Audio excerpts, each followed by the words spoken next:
stream. Hi, fam.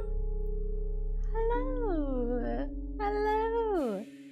Hello, Bishi. Hello, PB. Hello, Scene. Hello, Bold. How are you guys? Hello. Hello, Burley. Ah, she got the ears on. I do. I was turning my light on and I was like, you know, feels like an ear night. Feels like an ear night. Yeah. Yay, ears. So like last minute, I decided to shower. I originally wasn't planning on it. And I showered late. And then like it took me a while to like dry my hair. And I didn't want to curl it. And I was like leaving it straight, which I like never do on stream. And so I was like, well, you know, we'll throw the ears on, spice it up, ears, straight hair, you know. PB, I'm scared. Scared of the ears. Is that what you're scared of? Hi, Abram. Abram, I didn't text you back. I'm so sorry. It's been really bad lately. First off, my phone's old. I kind of really need to get a new one, but it's a whole long story, like why I haven't gotten a new one and why I don't know when I'm gonna get a new one. But I've been having problems with like my notifications going off, where it's like they kind of go off, but then like when I open it, like the notification goes away, and so then I forget that there's a new message. I get distracted. It's a mess. All right, so different schedule this week. We are doing Hype Night tomorrow on Sunday Fun Day, which PB, are you in for Hype Night tomorrow? We didn't get a confirmation in the Discord. Are you in for some hypes tomorrow night, PB? For some Sunday Fun Day? Or in your case, Monday Fun Day? Hell yeah! Yes! So yeah, we're doing Hype Night tomorrow. We're doing some nukes tonight. Yeah, the nukes tonight. We'll see how much we get through. I'm starting a little earlier. We'll see how much we get through. If we need to do a second nukes night, we will. The Christmas party stream is Friday. And then next week is the New Year's stream. But y'all know how much I love the New Year's stream. We always have a great time. We always get kind of wild on the New Year's stream. Very excited. You look very natural and cute with those ears. Thank you. So yeah, Scene, you came after the ears. I have been streaming for a very long time. For years and years and years. And when I very first started streaming, I was feeling kind of like nervous, you know? Like, I don't know. I was just feeling nervous. I was feeling nervous to stream. I was feeling nervous about like no one being there. And I was just feeling weird about how I looked. And I was just like, I had this like Halloween costume. Like I had some kitty ears from a Halloween costume. They were like black and white. And I was like, I'll throw these ears on. I don't know why. It's just like little things like that can kind of like, I don't know, change. Like you got kind of like go into characters. It can, like just something so little like wearing ears can like change your confidence level or your like identity. You just kind of feel like a different person when you put them on or put something on. But so I threw these ears on, and I only streamed with kitty ears for like years. Like there was never a stream where I wouldn't have kitty ears. Like years. At least half of my stream's lifetime. And then the OG kitty ears broke. Like I had just put them on and off and on and off so many times that like the headband piece broke, and then I duct taped them. I mean, I was using black electrical tape, so you couldn't quite tell, but I knew. And they didn't quite work the same. They didn't quite sit on my head the same. And so I like retired those. And I got these ones. And I wore these for a long time too, but I don't wear them as much as I used to. But every now and then we break out the classics and throw the kitty ears on, you know. Every now and then I wear something fun. I almost went Spirit Hood tonight. thought about it. Landed on kitty ears. So for nukes, I have a few drinks. I got my water. Got my handy dandy water. I've been bad about drinking water lately. It's like up here, so you know, gotta try and finish that. I also have wine to do the nukes drinking game with in a very, you know, festive, spooky glass. Well, it's kind of hard to tell, but that's a skull. You can kind of tell. And it has like a feather bottom, you know, funsies. I also have something else. I have a teacup. I have a teacup, but it's empty. It's empty right now. I'm actually, this little light of mine, I'm gonna let it shine, is a tea kettle right now. So that we're like brewing tea / keeping it warm and hot on stream. I thought about putting it here. I normally put it here, but I kind of didn't want to take away my desk space. So, oh, the tea is called Breathe Deep. Breathe Deep. I don't remember what's in it. Hold on. Let me go see.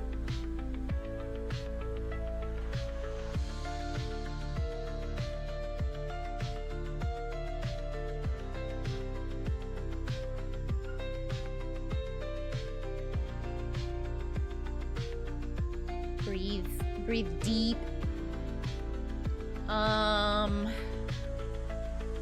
Okay. It is a soothing combination of eucalyptus, mint, licorice root, honeybush. Oh, and honeybush. A perfect tea to calm sore throats and nasal congestion. Which I kind of do a little bit of that, so still getting over the sickness.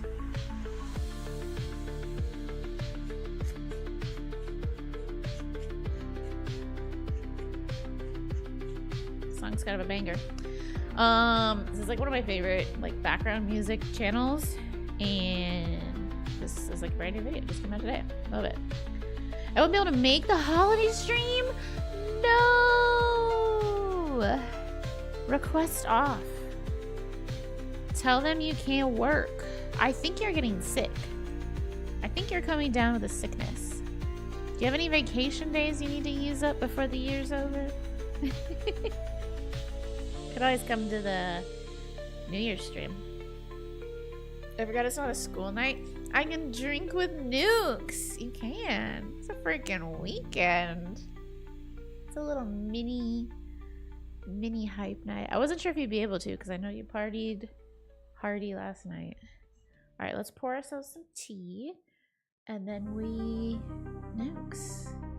We are hyping tomorrow, so no one get too crazy tonight with the drinks, okay? We're also hyping tomorrow. Don't get too wild. I can drink too much. You can drink too much. I have family tomorrow. Yeah, no, we're not going crazy.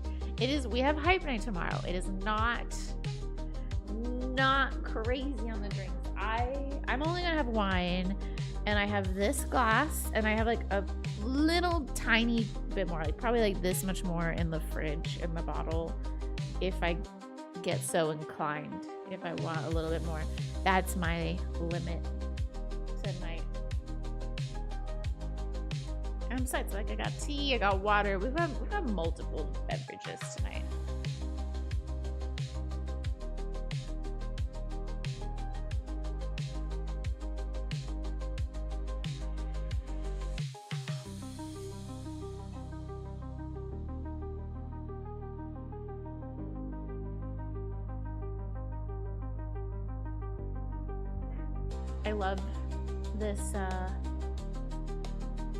I love this teacup. It has like little claw feet on the bottom. It's very cute.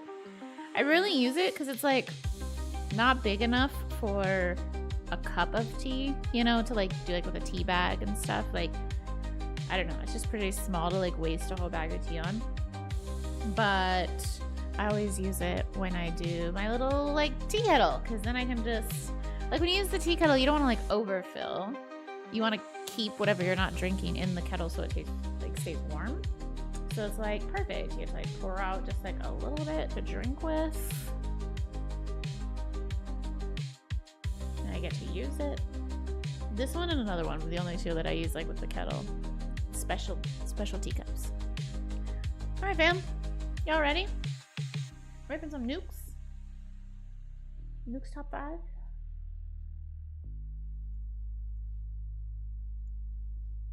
Oh, God. Nukes top 5. No! Put on your underscares, PB, then you'll be ready. We had some good ones last week. Like, the first one was really bad. One of the worst.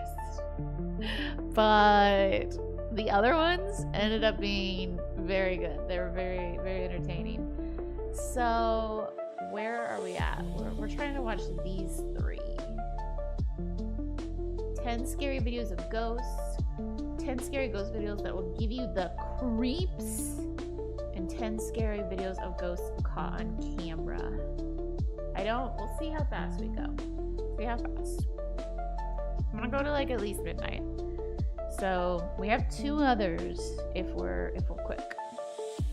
We have up to 5 that we're trying to get through. We were so behind. We had 8 videos that we were behind on. Well, technically 9, but I don't know if I'm gonna watch the end of the year video because we've seen all those. So, all right, let's go. Little nukes. Got your underscares on, PB? I hope so. All right, as always, let me know volume. Let me know on the volume.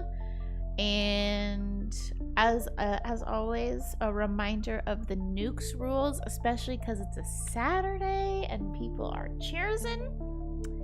We drink. Now you don't have to play with alcohol. You can play with water. You can play with juice. You can play with whatever you want.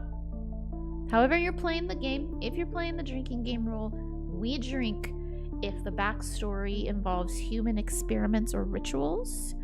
We drink if a ghost appears in a mirror. Maybe like a door reflection, like a glass door reflection. That probably counts. If the ghost giggles. If our ghost hunter chases after the ghost or creature. We drink if Nuke says, "Did you see it?" Chilling. The ghost that scared my mama or child. You know, I don't think we were drinking as much last week for how many times he said child. I think I forgot about that one. I always forget about some. We drink if the hunter prays. We drink if it's from a ghost hunting team, like one of those YouTube channel, because those are bullshit. So we drink. I need to change one rule. We used to drink if it was a video from TikTok, but Nuke has been featuring a lot of videos from TikTok. So we're actually going to change it up and we're going to drink if it's not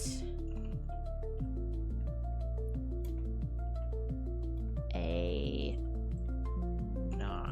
meanwhile on TikTok. So if it's from anywhere else but TikTok, we'll drink. Reddit, YouTube, Facebook, whatever. Twitch. We drink if an object moves, and we drink if the video comes from outside of the USA. There you go. There's the backstory. Get ready. Nuke time. It's nuke time. Factory worker Kamakeli recently moved from his home country of Greenland to live and work in Denmark.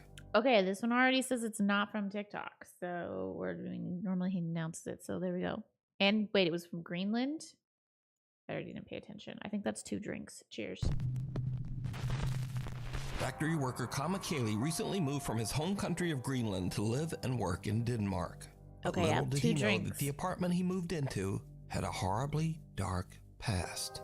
7 years ago, a 49-year-old man was brutally attacked and lost his life right outside the apartment's front door. God damn. After Kama moves in, he begins to notice his things moving and falling to the floor for no reason. He hears the creepy sound of someone knocking on his door, and doors inside the apartment slam shut for no reason. Was that the old man's apartment? Kama hears strange sounds coming from somewhere inside his apartment. He pulls out his phone and starts to record as he tries to find the source of the odd noises. But then this happens.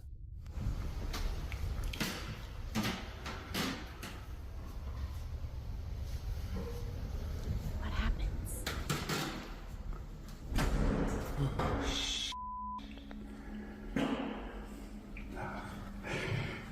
Wait, did that just think like a fart sound effect? Was that him or was that the ghost farting? I already don't like when people film their faces like this. I think my apartment has a ghost.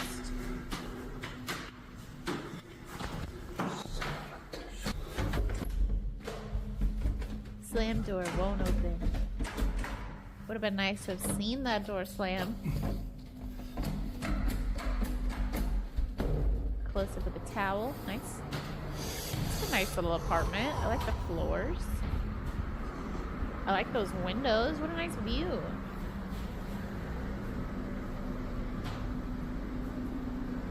A little built-in desk. It's lovely. Where are we filming the corner? His cameraman skills. Is that his bed? A mattress on the ground? Kama gets a good jump scare as a door slams shut right in front of him. I don't like this video. It seems to literally scare a fart right out of him.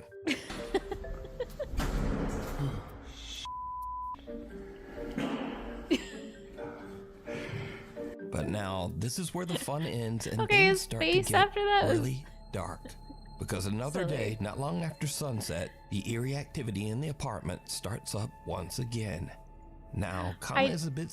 See, I know. This one actually is a TikTok. Like, we were bamboozled. Like, Nuke owes us a drink back because it just said the video was like, you know, it was just a video. It didn't say it came from TikTok. But then when we look at it, his little... You can tell the TikTok logo and, like, his little username is blurred out. But yeah, TikTok videos are really lame. And it's been a bummer because, like, Nuke has been using more and more of them. Like, sometimes his videos are all TikTok videos. I hate TikTok. Scared, but once again, he takes out his phone to try to record proof of the creepy activity in his apartment. What happens next is truly creepy. Oh wait, there's more. Dude, I can't even, like, pay attention to this video. Like, it's so bad. I'm always so harsh on the first video. He has his mattress on the floor. Not even a box spring. Just a mattress on the floor that isn't even very big for him. And, like, the apartment's, like, nice enough. But then, okay, so we got his bed over here. We got his towel on the door. Like, hang it up. Like, a hook is like 50 cents. Like, hang it up on a hook. His bike helmet is on the floor in the middle of a hallway. Like, come on, man. Come on, you're better than this. Creepy. And that's why the ghost is so mad, you know? It was his apartment and he's being a slob in it.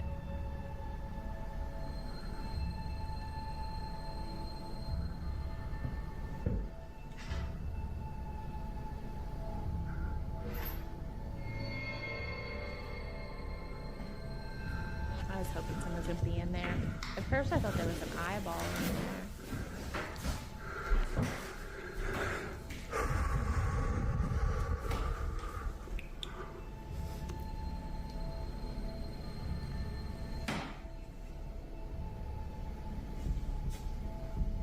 Slam it.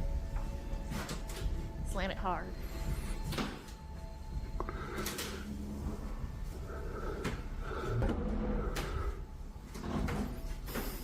Okay, come on, like key closed that, right? Like, he's not trying to say the ghost closed it.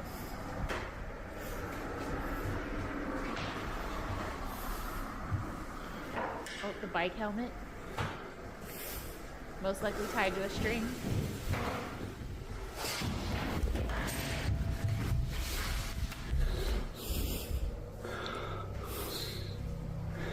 Dude, this apartment kills me. It kills me. A cupboard door opens by itself and Kama's helmet slides across the floor. Cheers. Later that night, Kama decides to live stream from his apartment. He says that he's having trouble sleeping because he keeps hearing things moving and falling to the floor over in the next room. I mean, maybe you're having a hard time sleeping because your mattress is like this thick on the floor and it's like not big enough for you. I mean, maybe. Yeah, that could cause some sleep problems. Maybe. I feel like every single dude has been at mattress on the floor stage. I know quite a few that have it. I feel like the only one I do know is Kyle. Like, Kyle had a match, but he at least had a box spring. He had a mattress and a box spring on the floor in the first place that we lived in. I mean, I think he had it in his original house that he was staying in. And then the first place that we lived in, he had it. And then the second house, he had it. And I was so over it because, like, I mean, it shouldn't bother me. It wasn't my bed. But I don't know. Okay. I grew up with, like, a Marine stepfather. And, like, I would see it I would, like, pass by his room every day. And I would see it. And it would just bother me so very much because he would have it on the ground, like the box spring and the mattress on the ground. And the dogs would go into his room and they would shed so badly. Like they shedded badly everywhere, but I would vacuum and it would clean. But wasn't gonna fucking go clean his room, gross. And not his maid, not his mom. So I wouldn't go clean his room and he wouldn't clean his room. And so the dog hair would pile up at the base of the mattress, like literal clumps, a whole like border of thick dog hair surrounding the bed, mashed into the bed. And it was also like at the perfect height for them too, so they would just like climb onto the bed thinking like it was theirs. Oh, well, I swept and cleaned. Yeah, he didn't. And I was just like, it was so gross. I was so disturbed by it. I was like, you are sleeping right next to like all of that hair, all of that dander. And, and we weren't the best about getting the dogs regularly bathed back then. We were young and stupid. And so they weren't regularly getting bathed. So it's like dirty, dander, built up dog hair. You're not vacuuming. And like your face is like this far away from it, especially if your face is like on the edge of the mattress. And I would walk by it every day and I was so disturbed. I was so grossed out. I would tell him every day, like, bro, get a fucking bed frame. They're not that expensive. Get a bed frame. And he was like, nah, I'm good. And so then finally one year for his birthday or for Christmas, I went down to IKEA and I bought him like a $200 bed frame. And I was like, Kyle's like so lazy and he doesn't like putting things together. Like he doesn't even like putting Legos together. And he definitely hates IKEA furniture. So part of like the birthday gift is I was like, I'm going to put the bed frame together for him. Super nice gift, right? Buying him a bed frame. I'm going to put it together for him. I'll put the bed together and then he can come home and it'll be so nice, right? I'm amazing. I'm an amazing friend. I'm an amazing roommate. I'm an amazing person.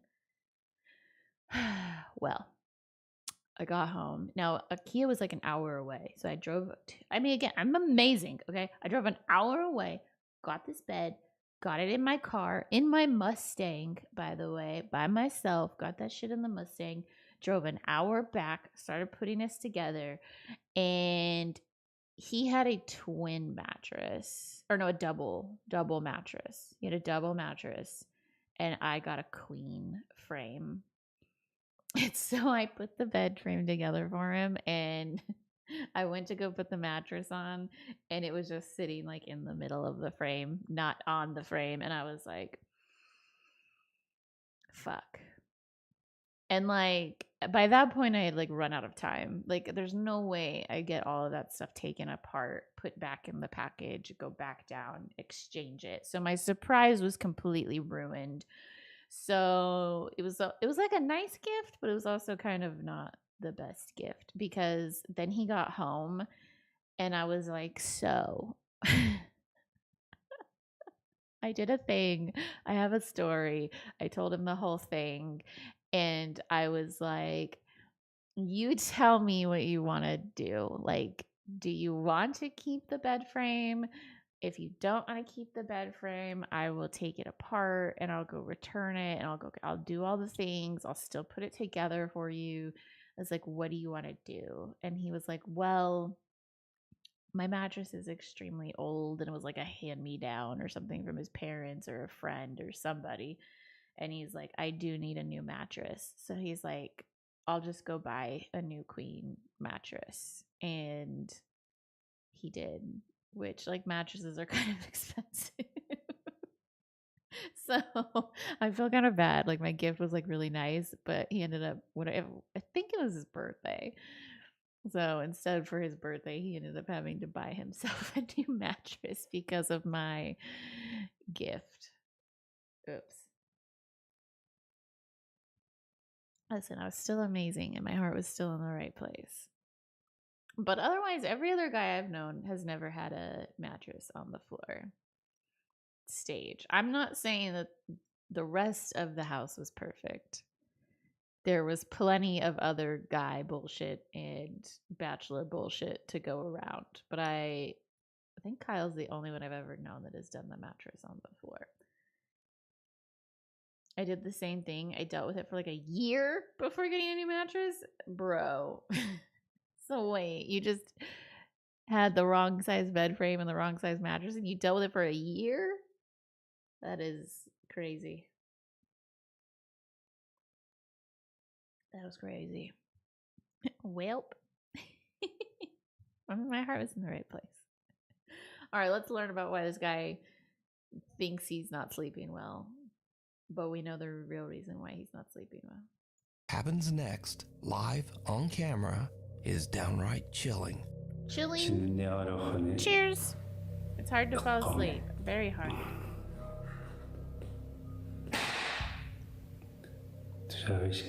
Did you hear that?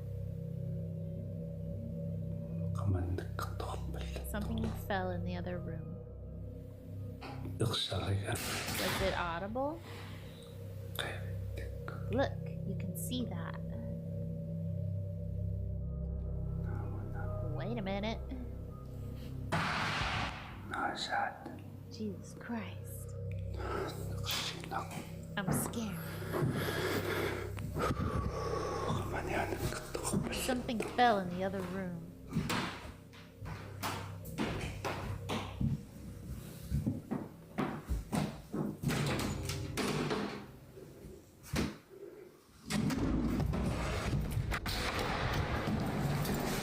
I think I saw it move. I don't know. It's dark. I hate this guy's camera skills. Just absolutely hate it.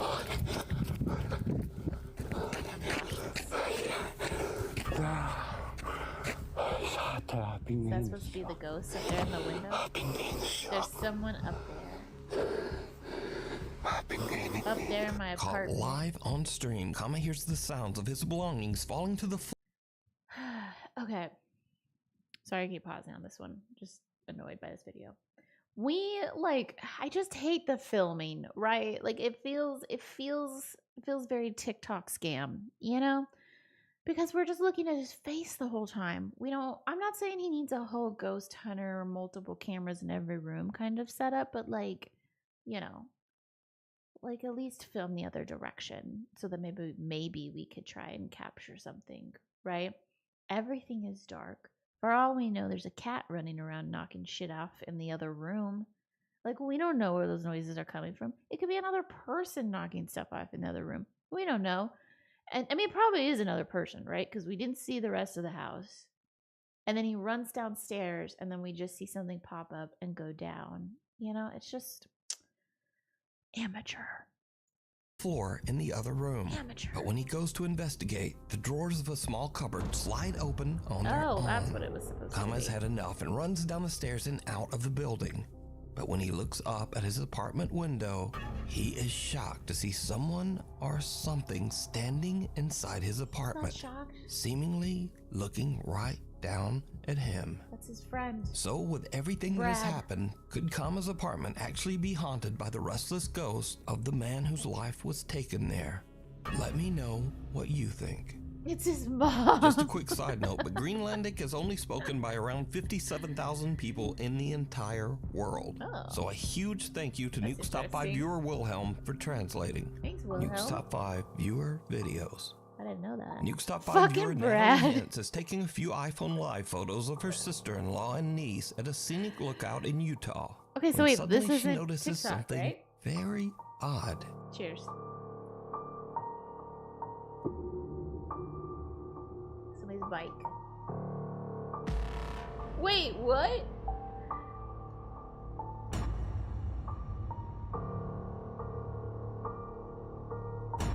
What? When Natalie watches the live photos back, she notices a bicycle riding by at an alarming speed in the What background, the fuck? all on its own. There's no rider, and there's no one chasing the runaway bike. Natalie says she is creeped out by the strange It photos. actually is really creepy. Viewer Stephen Figueroa says that he's been experiencing paranormal events. Are we just jumping right into the next one?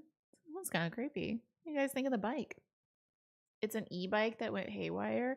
I don't know about all of the types of e-bikes out there, but I mean, I've used an e-bike. I used one when I went to Yosemite, and the e-bike was like powered by you pedaling. Like it wasn't like a motorized bike, you know, where it's like just running on like a motor and like has a accelerator, you know, like a gas type throttle or something. I don't know. It did kind of look like an e-bike. I mean, I know there are motorized bikes, but I don't know. I had a box spring, but I was bed on the floor all throughout like middle school and part of high school. Wait, why? Middle school and part of high school? Why'd your mom not get you a bed frame? Either that or the ghost really likes biking. I mean, I don't know. I'm sure there's a really good explanation for it, but it is creepy. That one's better than the last one. It is kind of creepy. It probably counts as an object moving too. Cheers. Since he was 3 years old. He says that he has even seen full-bodied shadows. What happened since he was 3 years old? Viewer Stephen Figueroa says that he's been experiencing paranormal events since he was 3 years old. He says that he has even seen full-bodied shadow apparitions in his home. So back in 2013, when Stephen was 18 years old, he says that he was finally able to capture proof of what he's been experiencing. But it's a bit potato because all he had to record back then was his iPod Touch. It's a bit potato. I mean, we've seen worse. Notice that the trash can first tips slightly forward, then moves back, then crashes over onto the floor. A few bags and suitcases fall over as well for no apparent reason. Cut to 2017, and Stephen has now upgraded his video with a new phone. I mean, that happens in earthquakes. That also happens in earthquakes. When he hears a strange rattling noise coming from the hallway outside his bedroom, he once again decides to try to record some proof of his paranormal experiences. And this is when things start to get really weird. Who the fuck is that person? Oh shit, that doesn't happen in earthquakes. A picture frame on the wall violently moves and raises up, almost as if it's trying to fly right off the wall. Since this video, Stephen says, I'm more confused about what's going on in this house. I'm like way too interested in people's homes tonight. We have dry erase boards at the end of the hall. I think this is a giant calendar, but what the fuck is this? Who is this? Why is this in the hall? Is this a Star Wars poster? Says that his grandmother cleansed and saged their home, and for the last 6 years, he's happy to report he's never had another paranormal experience. My grandma saved the home when he was like, 5 years This next old. creepy video was sent in by Nuke's top 5 viewer, Paulus Hellender. More moving. In his email. Okay, wait. More moving objects. And the last 2 haven't been TikTok. The one night we changed the TikTok thing. Drink 3. Cheers. Paulus says that his brother was home all alone one night at their farm in Finland. Out the window, he notices that the light in the barn has mysteriously turned on. That would Paulus says creep that me this out. strange event has happened. That would so creep me out. My grandmother still does live on a ranch that's 3 acres. She has a big 2-story barn. And like, it's a very, very old barn. Like, not like this bad where the gaps are like this big. But I mean, it's still like a stable functioning barn. But I mean, it is pretty old. And like, you would be able to see the lights on. But it's like far from the house. Like, it is not like, building right next door. Like, it is kind of far away from the house. And if I ever saw in the middle of the night, like a light pop off in that, oh my God, there's 0 way. I would either think it's a ghost or I would think it is like a person that crept through the woods in the dark and is squatting in the barn, and that would scare me even more. I don't know why. So I'm already creeped out. Many times, but no one in his family can figure out why. Now the farm is in the middle of nowhere, and the man is all That's alone. my grandma's farm But too. nevertheless, he gathers his courage and Middle of goes out nowhere. to turn off the light. He films the barn as he searches for any explanation as to why the light turned on. What happens next is downright creepy. Downright chilling.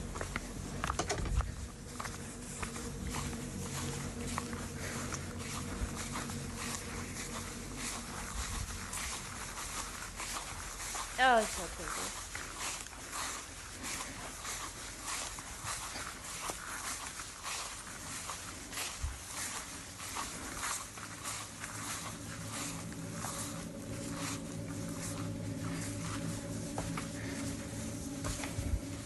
Oh, I hate it. There's so many places for somebody to hide.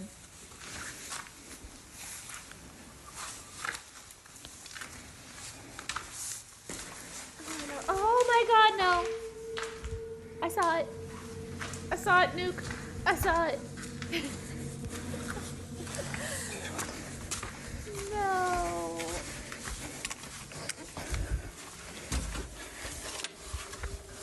Did you see it? Yes. A pale, undefined face can be seen staring in through the window of the barn, seemingly watching the man before disappearing into the night. Thankfully, whatever it was seems to have scurried off, and the man returned home unharmed. But what do you think this is? Is it something paranormal, or perhaps something even more terrifying?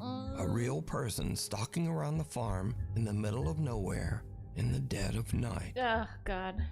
That's so crazy. Hanako-san.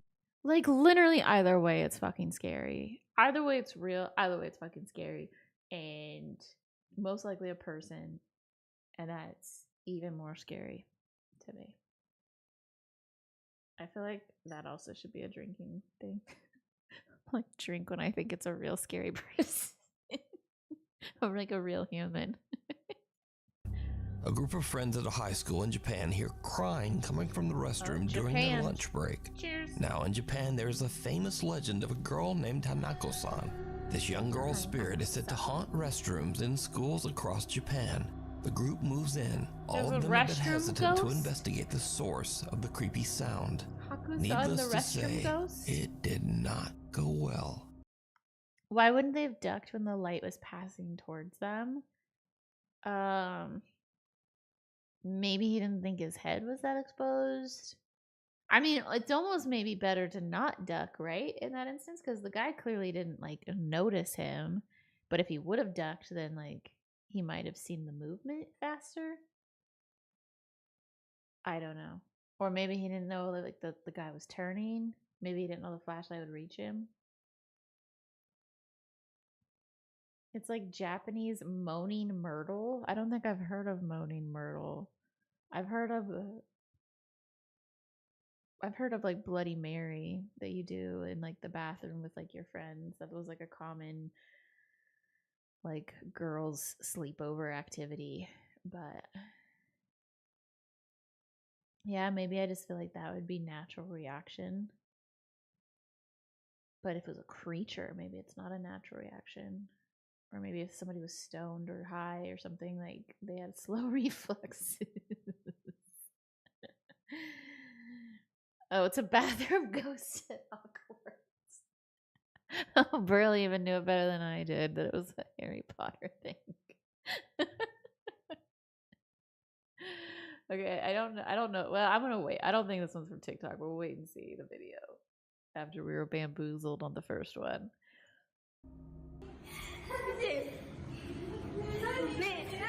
I feel a little bit weird though. Go look inside. Look. Look from the western side of the toilet. There's no one there. You're lying. Hey, there really is no one in here. I'm leaving. Hey, wait a minute.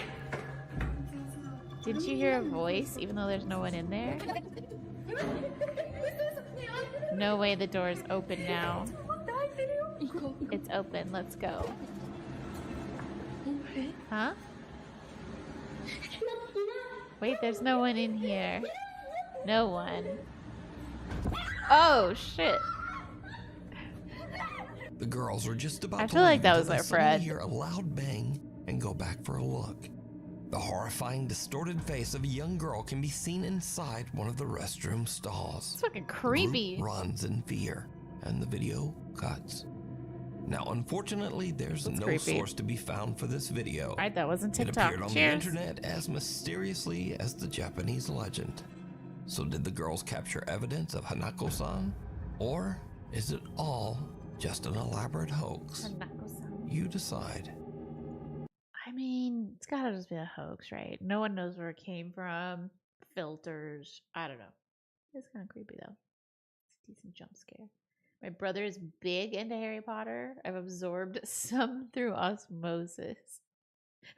Gina, I like mimosas too sometimes. The 6-year seal. A girl says that she lives in a spooky house that was built in the early 1800s. She says that as long as she can remember, strange, unexplained things have happened around the home, including odd noises and creepy, unexplained footsteps in the middle of the night. Tragically, the girl's mother passed away inside the house under mysterious circumstances. Oh no. Soon after, the girl's granddad became convinced that there was something evil inside the home. For unknown reasons, her granddad sealed his bedroom shut, hid the key, and left the house, never What? to return.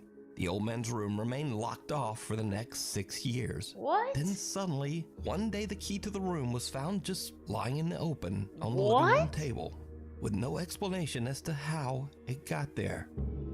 One night, the girl and her friends decide to explore the allegedly haunted house, using a spirit box in hopes of getting some kind of answer from the other side. And that's when things take a very unexpected turn. If there's anybody with us, can you tell us your name? We don't usually tell you our name. For a lot of reasons. Okay. Oh, y'all heard that. Y'all heard that. It scared me so bad. The girl's sister is I unaware of mean, what's going it's on and TikTok. simply steps out of It's the another shower to go TikTok. to her room. The group thinks it's a ghost and freaks the out. But things are about to take a much more sinister turn as the three friends finally decide to unlock and explore her granddad's 6-year sealed bedroom. It was just a bedroom. Who really bothered this thing's been sealed Are you for going 6 years? No, I'm getting a bad feeling about this. I don't feel good. No, I don't. I'm I getting just got so lightheaded. that. I don't fucking just buy got this so room's been lightheaded. sealed. I just think got it's kind of so lightheaded. horseshit. Oh my god. Yeah, I know. I got lightheaded as soon as I walked in here. I thought it like was his bedroom. Like, we've got Dalmatian sheets, there's magazines, there's a desk, there's just a bunch of boxes and like files everywhere. Like, I thought this was the granddad's bedroom. I feel like these kids made up like a really shitty story. They're trying to be TikTok famous. You are not welcome here. Oh, my head's itching. I If think there's there's any lights spirits in here. leave. Is he You are not saging the welcome. room? Doesn't Sage like get My rid Santa of Claus ghosts? locked up. That's what that thing's creepy. Why, Santa? Why are you locked up? It could be an object in here. Yeah. Did your grandpa ever think about that? Like, it could be an object. You could just burn the whole room. What are you doing in the closet, dude? Oh, my Yeah, back's he's burning. look, he's saging. He's saging the house. That's like supposed to like ward off and get rid of spirits. These kids are idiots. Is it really? Bitch, my back's Do you have burning. scratch marks in it? I don't know. Oh my god! No, you're kidding! Stop. I hate Get this. out, I get hate this out, video get so out, much. get out, get out, He get out. literally Stop, just you're scratched his own dad. No, you can't stop. You're giving me anxiety. Oh my f***ing god! You're kidding, right? You're no! The girls are shocked as their friend seems to get scratched by something inside Come the room. It on, took us like dude. 5 minutes to unlock that door. Like, it wouldn't open. We went in and immediately I felt lightheaded. Didn't you say you didn't feel good? I did not feel good. I mean, you could feel lightheaded from the burning sage. It's a pretty strong and like unique smell that most people aren't used to. Like even burning incense can make you lightheaded. I fucking hate these kids. I hate children. Yeah, immediately too I old. felt lightheaded and I was like, okay, weird. But I was just trying to like play it off, you know, like it's not real. He said that his back was burning, and as a joke, I was like, oh, imagine if he had scratch marks.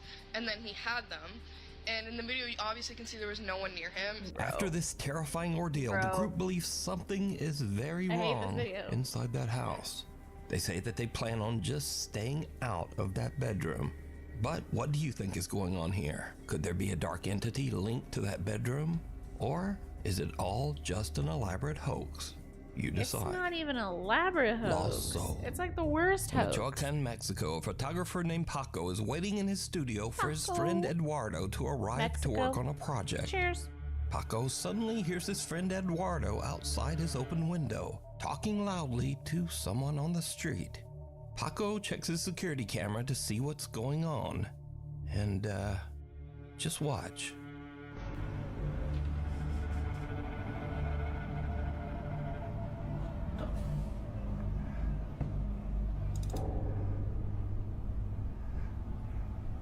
Is he like flipping someone off? What is he doing?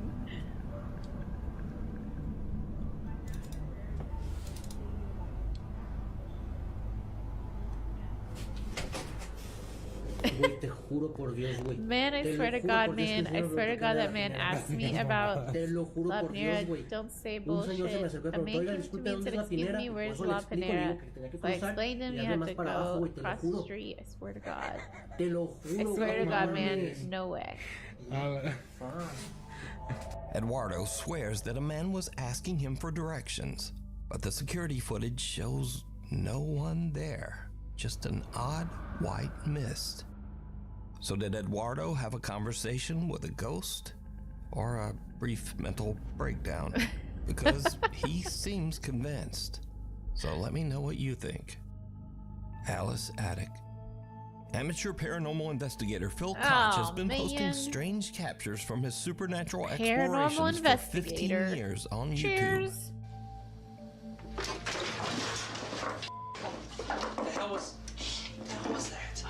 Bro, how are you a paranormal investigator and you have that bad of a video camera? Okay, something just crashed right next to us. In fact, I featured Phil's videos on this channel many years Small ago. psychotic break. Oh, I hate it. Something just moved behind me. Now, on this Something particular just night, moved Phil and his behind me. teenage son are performing a paranormal investigation in the attic of an allegedly haunted house in West Allis, Wisconsin. And things get weird. On the floor. So. 56? His equipment hasn't upgraded over the years. 70? Between Without them knowing, a voice seems to whisper, go outside. 7, 7, 7. But what happens next shocks them to their core. It's like 12:30, and I think that it was about an hour since we heard those footsteps coming through here, but I don't know what that was from. What's our average temperature?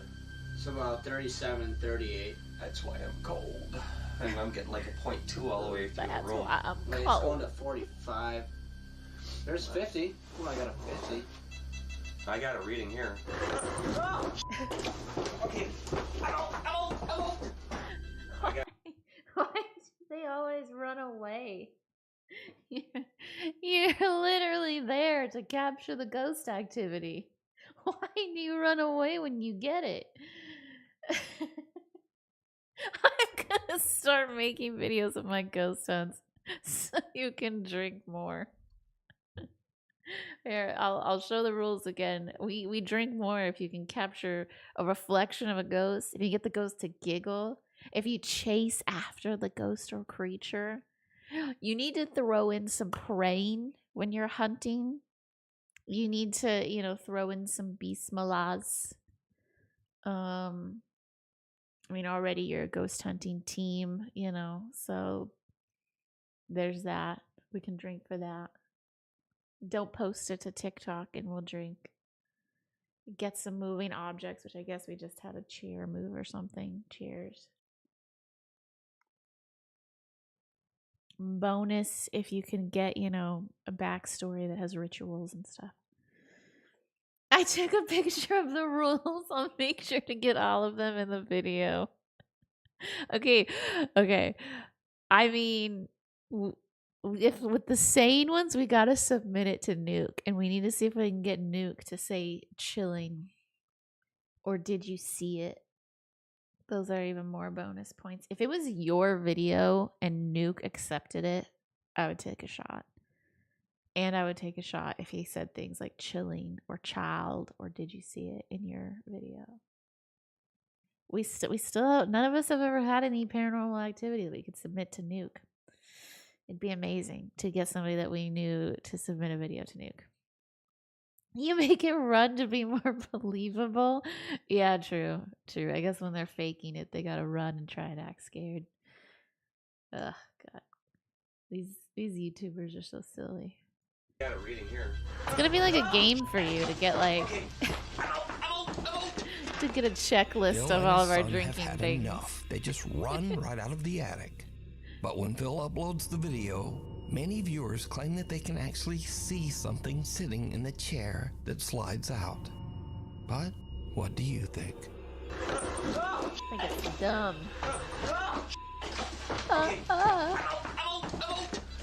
The Wandering Patient.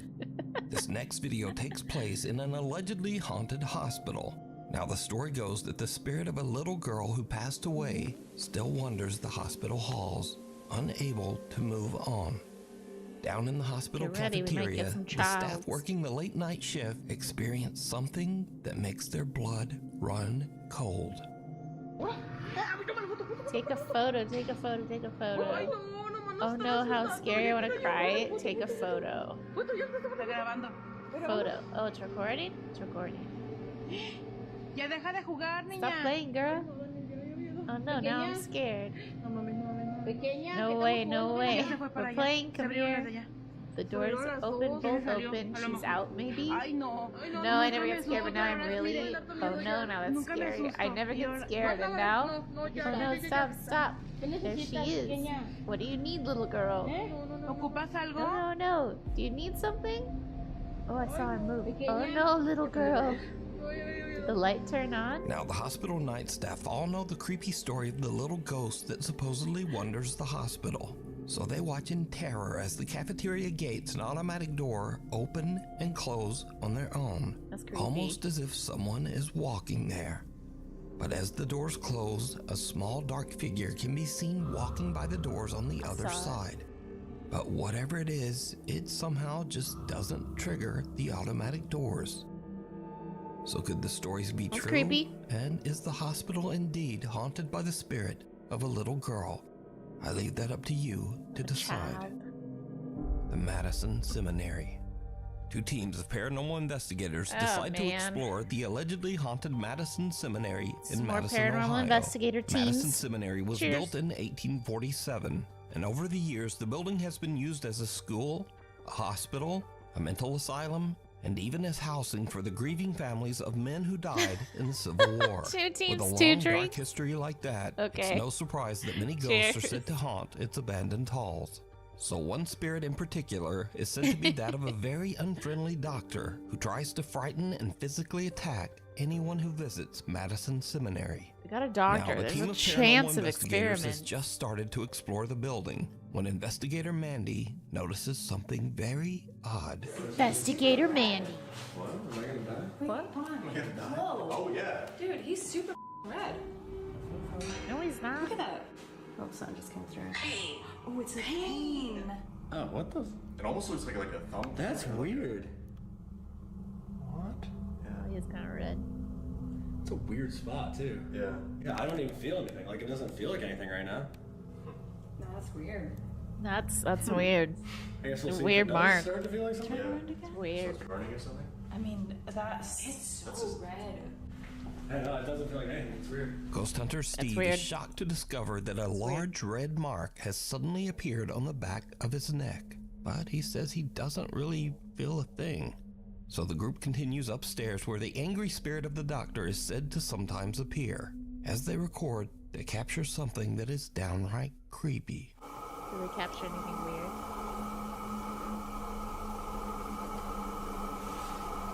I didn't hear shit. Yeah, it was like a male voice down there. It was like 2 or 3 words. Doctor! Doctor! It just said doctor. Right after you heard male voice, it said doctor. Yeah. So the thing is, he says he doesn't like to be called a doctor because he says he was a surgeon. So people call him a doctor and it makes him angry. So we call him a doctor, usually. Is there a doctor Why down are you there? making him angry? Yeah. Did you hear that? I definitely heard a voice coming from down there. The group hears a male This voice is coming so from dumb, somewhere fam. in the attic. I But think it's weird. Did you see it? Right after the investigators hear a voice and their obelisk ghost box says the word doctor, a small dark figure can be seen Doctor. running into the attic hallway. The ghost hunters don't even notice the odd figure and only see it once they review their footage later. So did they capture the spirit of the old hospital doctor on camera? That's weird. You decide. You can watch this entire investigation over on the YouTube channel, Ghost Club Paranormal. Caught on camera. Late one night, Claire Mills from Manchester, England gets a notification on her Ring camera that someone Cheers. is moving around in her front yard. For That would obvious creep me out. reasons, That Claire would is a creep me bit worried, and she immediately I would hate checks the that. camera footage. What she sees sends chills down her spine.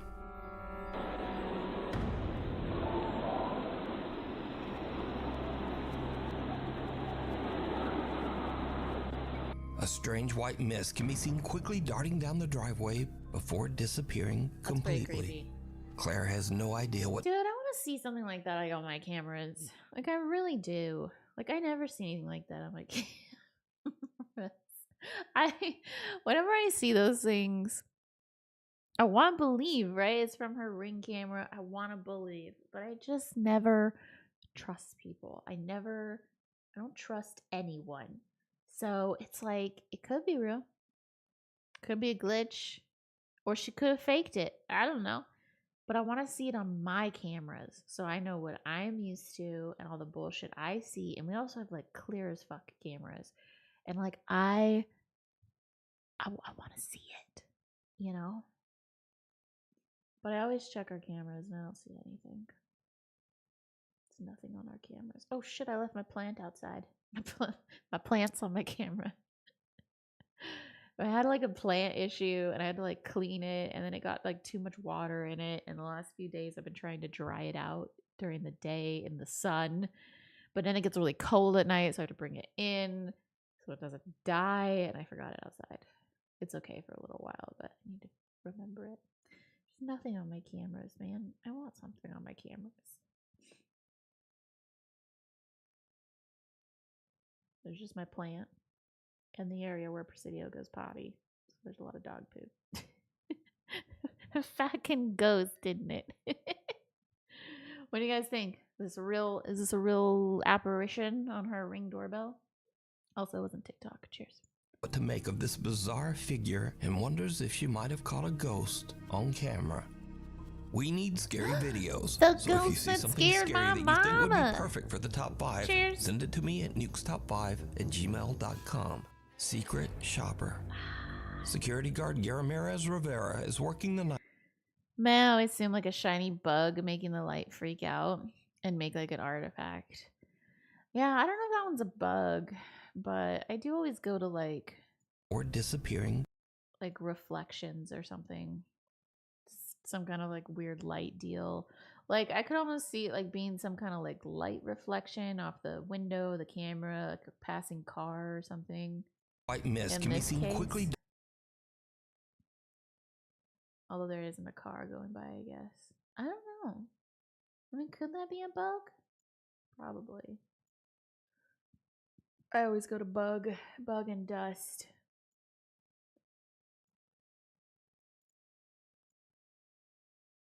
Did I slow it down too much? Oh, wait. So, like, the whole thing kind of moves, like, right here.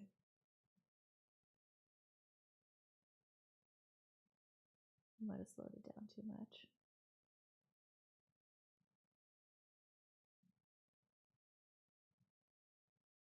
Oh, okay.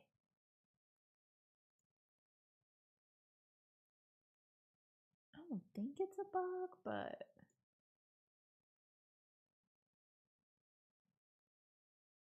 I don't know. That one's weird. I don't know what that one is. The ghost that scared my mama.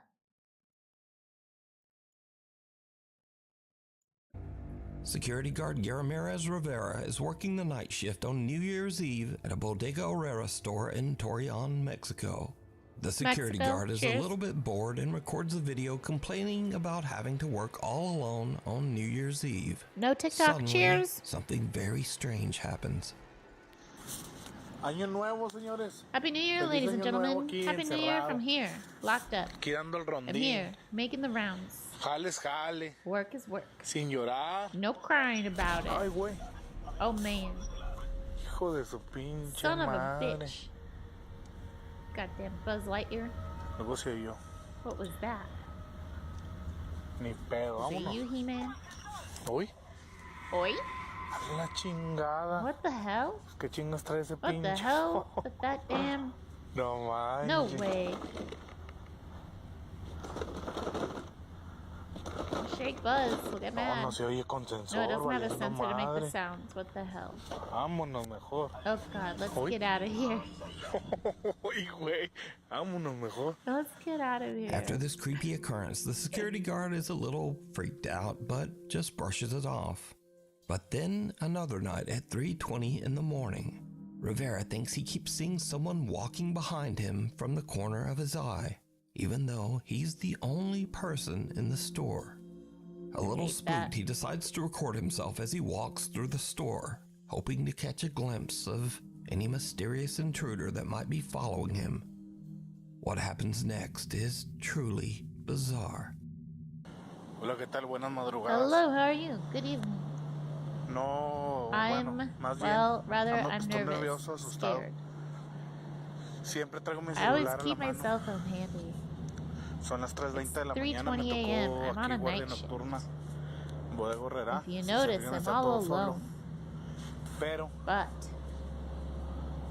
ahorita acabo de ver a I alguien just saw allá. someone there at en the la entrada de customer clientes. entrance.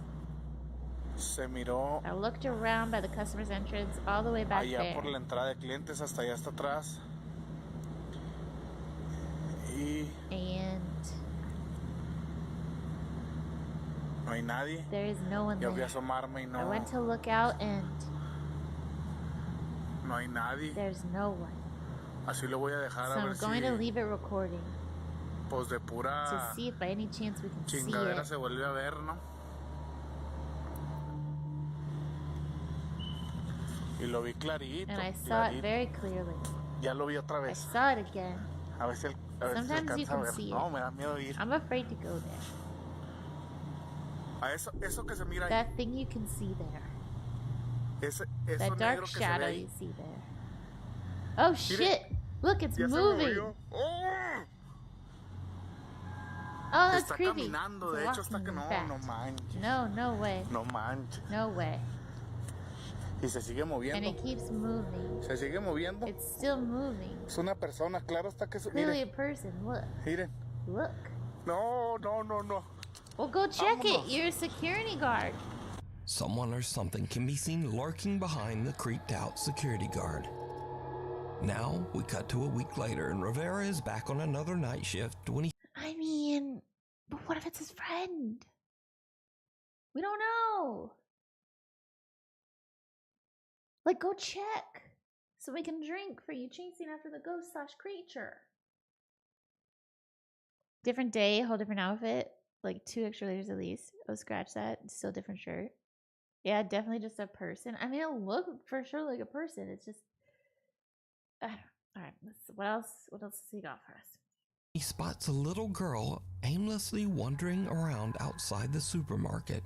But before he can approach her, she simply disappears into the night. Given the late hour and the fact that the little girl Is he was going all to approach alone, her? many viewers have speculated that this little girl could have been responsible for the strange occurrences in the store. Some even suggest that she might actually be a ghost. So now a few months go by and things seem to be back to normal at the store. But then Rivera spots a shopping cart doing something a little weird. ¿Qué tal, amigos? How are you ¿Cómo guys? están? How's it going? Oigan, estoy en mi hora I de am on my comida, lunch break. pero But no van a creer, you won't amigos. believe it, guys. Ahorita Just escuché now, que se I movió heard el the carrito. cart No lo move. vi. I didn't see it. Escuché que ese I carrito heard that cart se movió, amigos. move, guys. Se escuchó así I clarito como heard si it lo clear, as hubieran, if someone had grabbed si lo it. hubiera alguien agarrado. Bueno, no sé, a lo mejor Well, son I mis don't know. nervios. It might just be my nerves.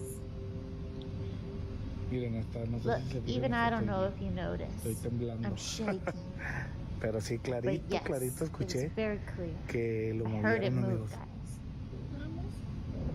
Clarito, clarito. Very clearly.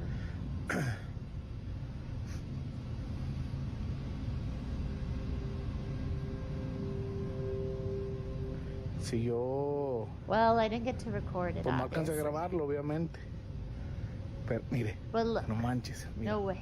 Look, chéquense. look. Ustedes me van a decir si soy yo. You tell me if it's just Son me mis or my nervios, no nerves. sé. I don't know. Pero, But mire, look, no manches. no way. No manches. No way. No manches, amigos. No way. Se Jumanji. movió. It moved. El The carro cart se moved. movió.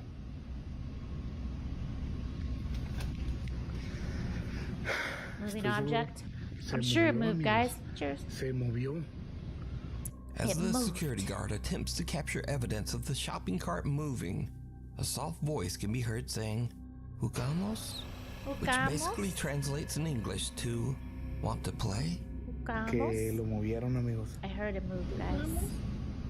Clarito, clarito. Jugamos. So could it be that the Bodega Herrera store in Torreon is haunted by the spirit of a little girl? Or just what is going on here? I leave it up to you to decide. I just don't like that we don't like more information. Like, it wouldn't be the first person that has like their friend come over on their night shift, right? Like, he's bored. He's like making some videos.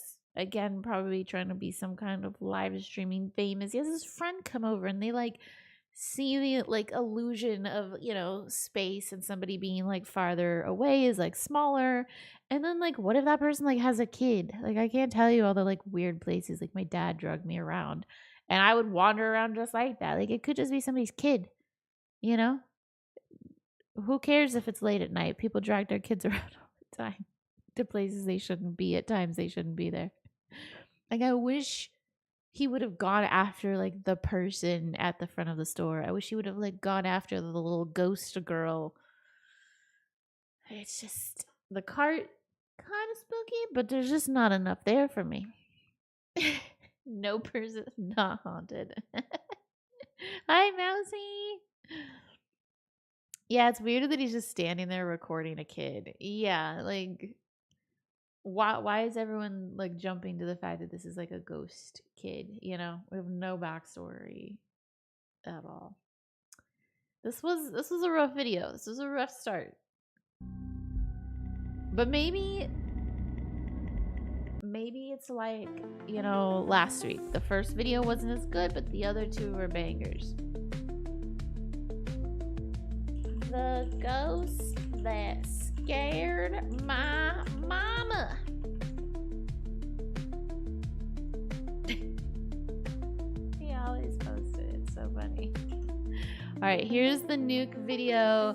Go like it. Gotta make sure Nukes gets all the likes from all the views. We gotta support him making our entertainment. It's a ghost kid, you gotta believe. No. I think it's weird that people just jump straight to ghost kid. The mama that scared my ghost. That's more accurate.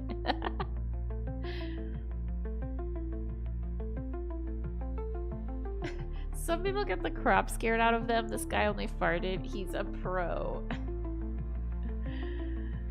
What to do when having paranormal activity? Swear at a ghost like Xiaolong, kick and slam doors, and shout Bismillah, or fart.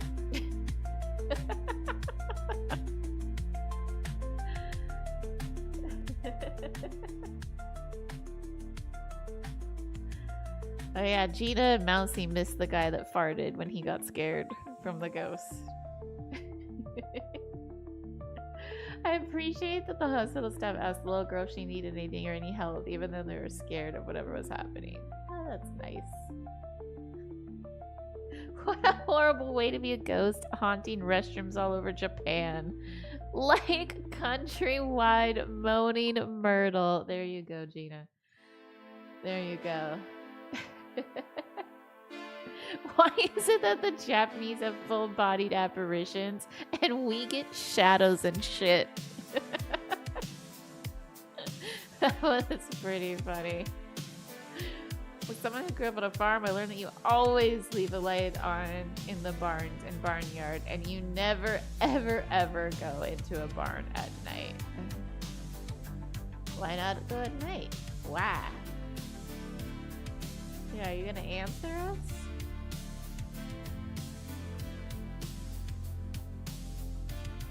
They're not telling us why they learned this lesson. Japanese ghosts are built different. I love the comments.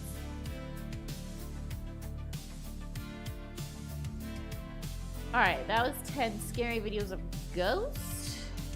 Next we have 10 scary ghost videos that will give you the creeps.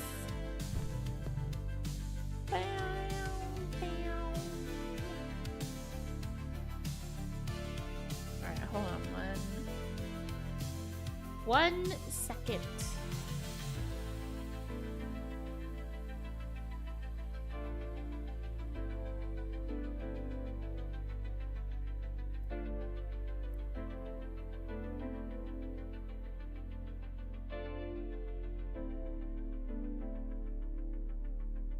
Right. Let me pour more tea. And then we continue.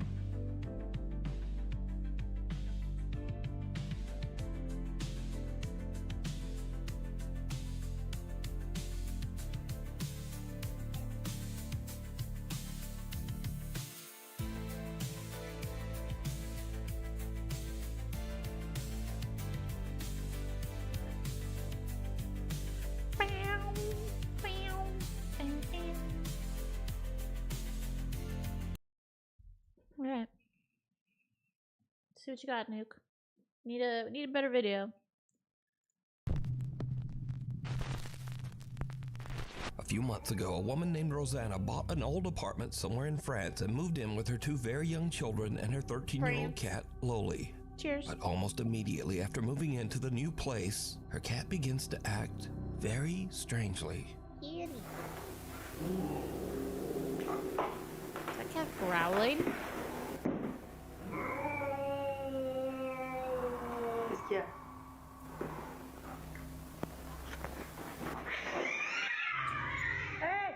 Bro.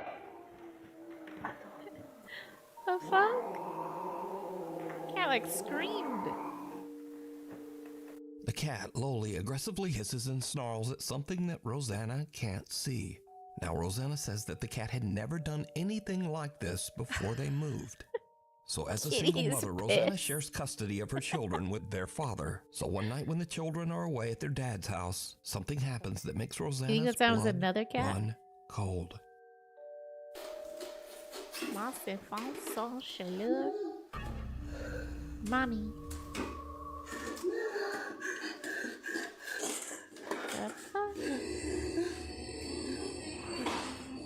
Oh? Oh? C'est pas possible, ça marche pas. Ça marche.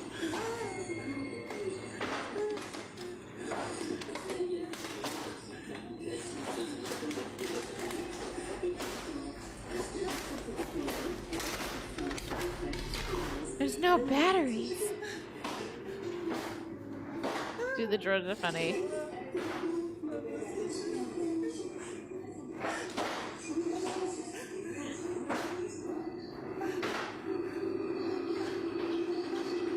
Oh, look at all the toys! All the toys were wiggling.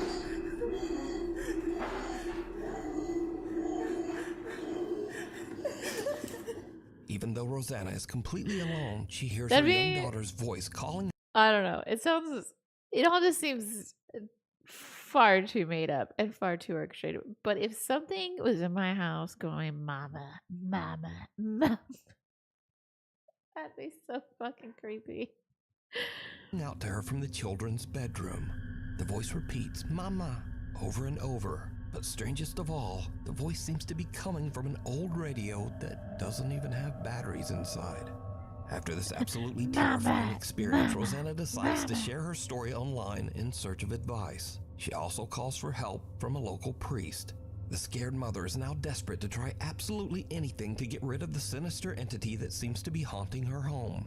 But nothing seems to help. In fact, it just gets much, much worse. Sounds like a movie. Oh. Oh shit.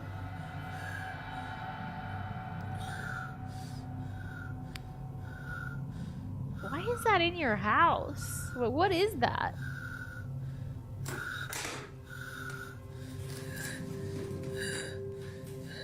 It cut my hair. Oh, it's following her.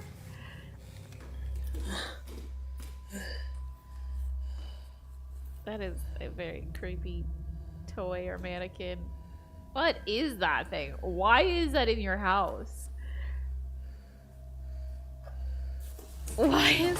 Oh, shit. Why is a wig on Lazy Susan? Yeah, it's like, that's what I want to know.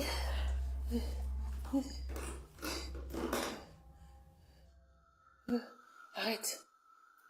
Stop. I mean, maybe don't leave. The head of a dressing mannequin Those that Rosanna has things had for years moves on its own and seems to follow on her a with its Lazy eyes Susan as if she you don't want to moves move around. the room. Rosanna feels that the apartment is no longer safe for her children and decides to stay in the home all alone. Eventually, she becomes so scared that she starts to only sleep in the apartment's living room. But then, late one night, Rosanna hears her cat Loli angrily snarling at something in the hallway just outside the living room door. What happens next is downright chilling. Chilling. Cheers. We've also had a lot of moving objects, so cheers twice. Loli.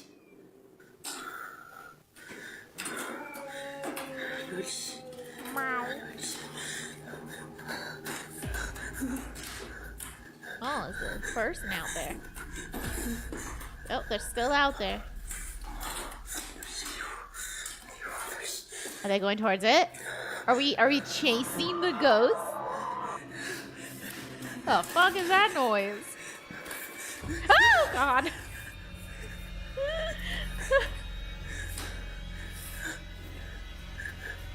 Oh, still there. Loli. Lonely, save us. Is she under her bed? Her desk? Why are we filming the After desk? this very disturbing incident, Rosanna says that she became seriously ill and spent the rest of the night throwing up. She says she is absolutely convinced that the old apartment she bought is haunted by a demon. For now, she stays at a hotel with her cat until she can hopefully afford to move somewhere else. She says she's currently seeking legal action against the people who sold her that apartment. The thing in the basement. Legal action, okay.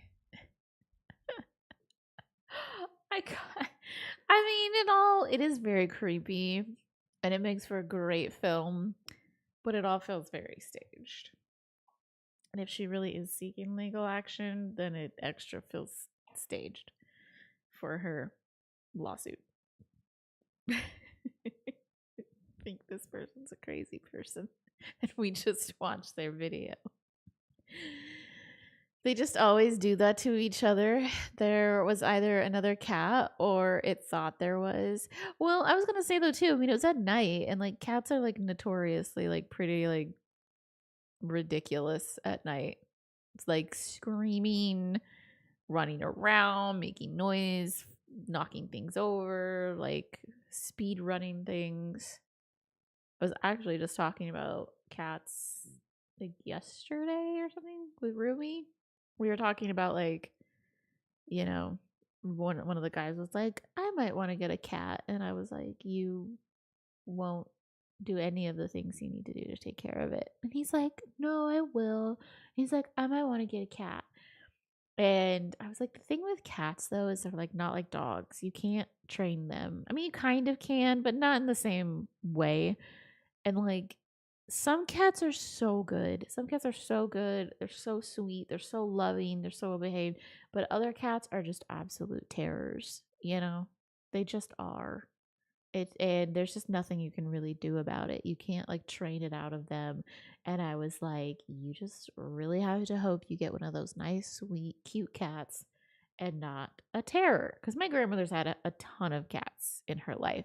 Yeah, cats just kind of do what they want to do. Yeah, and like you kind of just roll the dice when it comes to a cat. I mean, there are breeds that are, have better temperaments than others, but like you really do kind of roll the dice because sometimes you just get a really sweet one and sometimes you get a really rowdy one. And he has a friend that has like 3 or 4 cats, and like one is basically like a perma outdoor cat, and like the other 3 are indoor cats.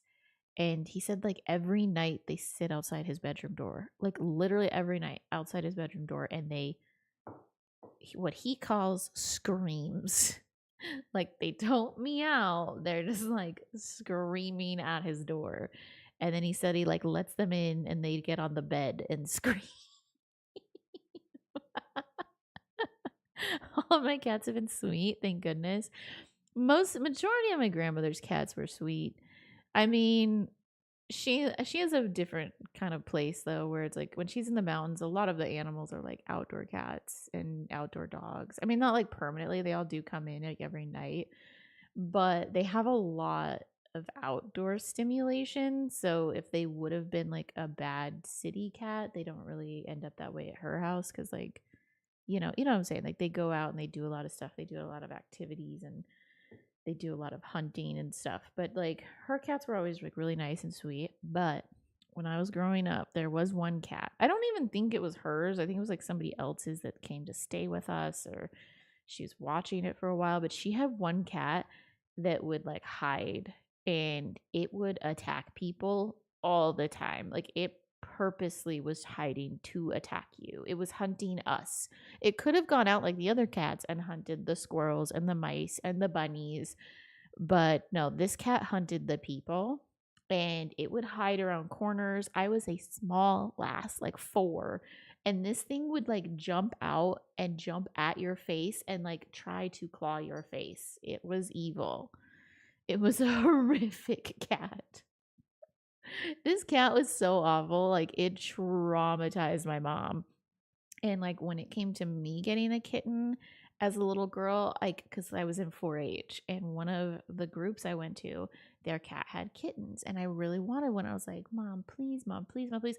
And she was so traumatized by this attack cat that she was like, no, we don't know what we're gonna get. What if it's like that other cat? It could attack us. It could attack you. No. And I finally talked her into it, and it was the sweetest cat. It didn't live very long because I don't think my family got it any shots. I'm pretty sure it died of rabies. But it was a really sweet cat, and I kind of fucking can't believe my family was like so dumb that they didn't go to get it shots. But it was a very sweet cat. I loved it. I think I had it till it was like 3 or 4, and it did everything with me when I was a little girl. Like it ran all over the place with me. It played outside with me. It would run down the halls. We have races. It would do homework with me. I love that little cat. I do want a cat sometimes. But I don't know that I'm a litter box person. I don't know that I want to deal with a litter box.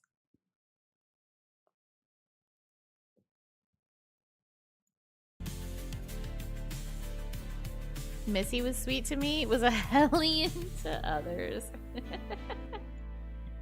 I've never had any interest in cats whatsoever, but my neighbors had a cat for a little while that had so much personality. It was incredible. Thing would sprint across the yards, come to join me on my porch when I was out having a cigar pipe. Oh. See, like, I've had really good experiences with cats. I just would want to know that was like what I was getting. I like getting a dog from being a puppy because like there's just so much that happens in their early years that can really make them like good or bad. There's just so much like formative stuff that happens when they're young, and I just personally want to be a part of that process and like be able to shape that and know what I'm getting. But I think if I got a cat, like I would probably actually want to just go get like a shelter cat and go like try and find a cat that was like a little bit older, you know, more established. It was an adult. It had its personality. It got through the kitty years, and you knew what you were getting, which is what I told my roommate too. I was like, if you wanted to get a cat, I would actually probably get like a grown cat. Still young, so you had a lot of time with them, but like more grown so that maybe you knew and you could like talk to the shelter and be like, what's their temperament? Like, is this thing bouncing off the walls in its cage, or is it like pretty laid back? Because I mean, if you get a laid back cat, they're so fun. You know, cats do have a lot of personality. And like, they're the sweetest, snuggliest thing when you get a sweet kitty. Like there was a house that I was renting one year in college, and the guy, I wasn't around the cat very long. He got the cat like only a few months before I moved out. But this cat was so sweet. Like it would just come. Oh my fucking God, why? Why? Why would you do this? Why would you do this? I have a glass door right here, and my roommate is just like standing in the door, just standing, staring like a creep while we're watching news. I'll be right back. Ugh.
had to go reprimand Rumi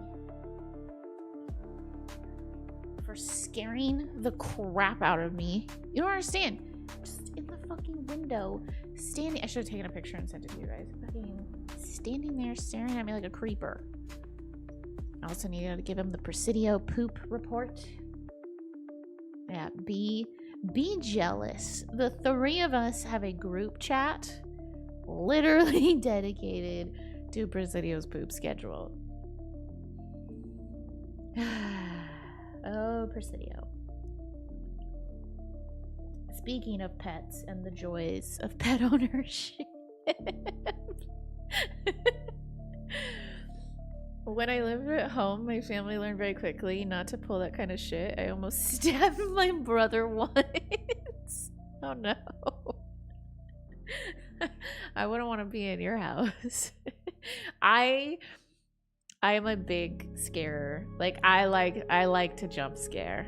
I like to jump scare. The roomies have claimed I'm lucky I haven't gotten punched, but neither of them are the punching kind. So I'm not feeling too concerned. But I'm a big scarer, and I used to scare Outlaw all the time, especially with him being deaf. I would sneak up behind him, I would like jump scare him, he would jump, and then he would like whip around to like get me, and then he'd see it was me and he'd like wag his tail and he'd be so happy. And now that I don't have Outlaw, I have all this scaring energy that needs to go somewhere, and so I've been doing it to the guys a lot more than usual. Like I used to do it to them like every now and then, but mainly my games were with Outlaw. But now I have all the scaring energy, so I do it to them all the time, and I have gotten one of the guys twice this week so badly. I mean, like, it was really good. So I'm glad I'm not in your house. I wouldn't want to get stabbed. I want to do my scaring in peace. I want to do my scaring unhindered. What the hell was I talking about before Ruby scared me? Cats. Getting an older cat. Cats have a lot of personality. They can be really snuggly too. Oh, I was saying at the house that I lived at like a couple months ago, I got a cat.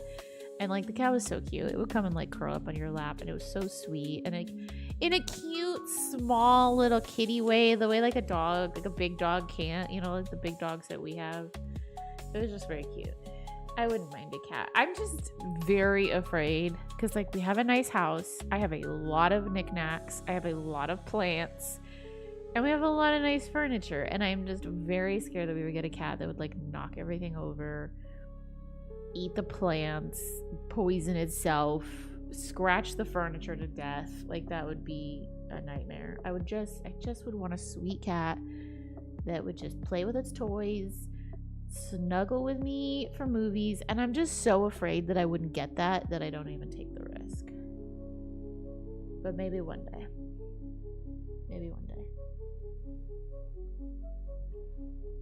I think they also said too, I wouldn't mind having like an outdoor cat that just like came in for some food and some snugs and then went back on its outdoor adventures. But you know, like the last house we were in was good for an outdoor cat, but because like we were in a more woodsy area. Now we're in a more like city area, so it wouldn't really be very safe for the cat to be wandering around. All right, the ghost that scared my mama. A Nuke's Top 5 viewer who wishes to remain anonymous, we'll call her Jane, reached out to us about a very creepy experience she had in her family home in Norway. So while Jane is in the basement grabbing some tools for her brother, she hears something that puts her on edge.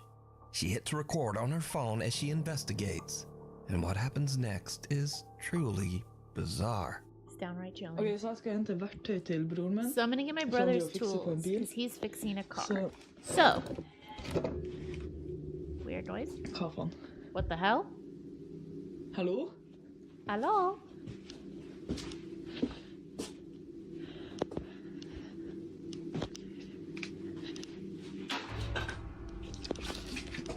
Oh my god. Oh my god. Oh my god. Oh my god. Hva? What was that? Jeg sverger det bare mannen I swear I'm the only one down here. Så bara spelar. There's a mirror here, which is fucking creepy. Hallå? Hello? Det är ingen där. There's no one here. It's not people in here. It's not people in here. Fuck. Det gick fort. Hallå? No people. Hello? Okej. Ja. Vad fan? What is that noise? What the hell? I've never heard that before. Hallå? Hello? Sounded like a sheep. Så, liksom. Like, I don't know. Is that something in here? Okay, I have to get the tools. Door slams. Oh no. Jane hears several weird screeches coming from somewhere near her in the basement. Baby goats. And then as she leaves, the door seems to love slam baby shut goats. on its own. But did you see it? Jane looks into a mirror 2 times while walking through the basement. The Did you first see it? time, there's Cheers. nothing out of the ordinary. But the second time, something seems to be standing in the doorway right behind her. To this day, Jane has no idea what happened, but says that the experience gave her the creeps. Now again, Jane says she has never posted. Okay, that is creepy. Okay, so wait. We have did you see it as a Nuke's rule, right?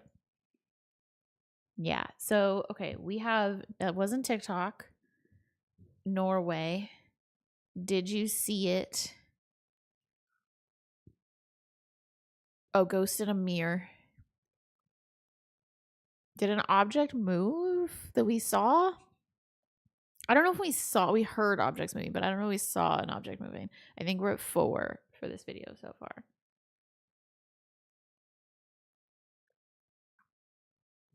I need to refill, but we'll let it finish the video. This video anywhere online and wishes to remain anonymous. So I have to leave it up to you. Do you think Jane captured something paranormal? And if not, then just who or what is this? Creepy. Up in smoke. Creepy is what it is. All right, I'm gonna get more wine. BRB, real quick.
back with more wine.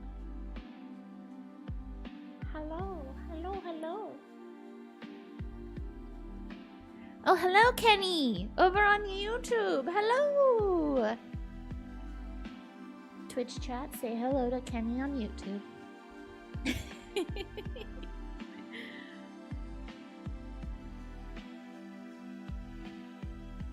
Hello, Kenny. Okay, more nukes. I got more wine. This is the last of our wine, though. It has to make us through a video and a half because we got hypes tomorrow. We gotta limit ourselves. Gina also says hi. Hi, YouTube.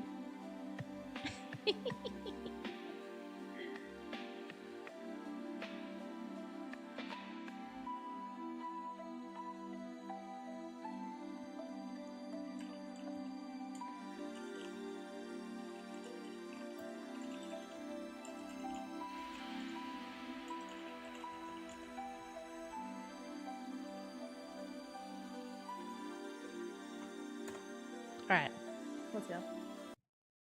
Nuke time. It's around 11:30 at night, and Jocelyn is working in a smoke shop in central Alabama when she hears a noise coming from the back of the store.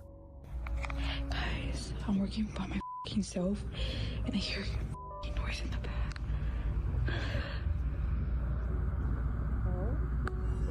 Oh shit. What the f***, bro? I saw it.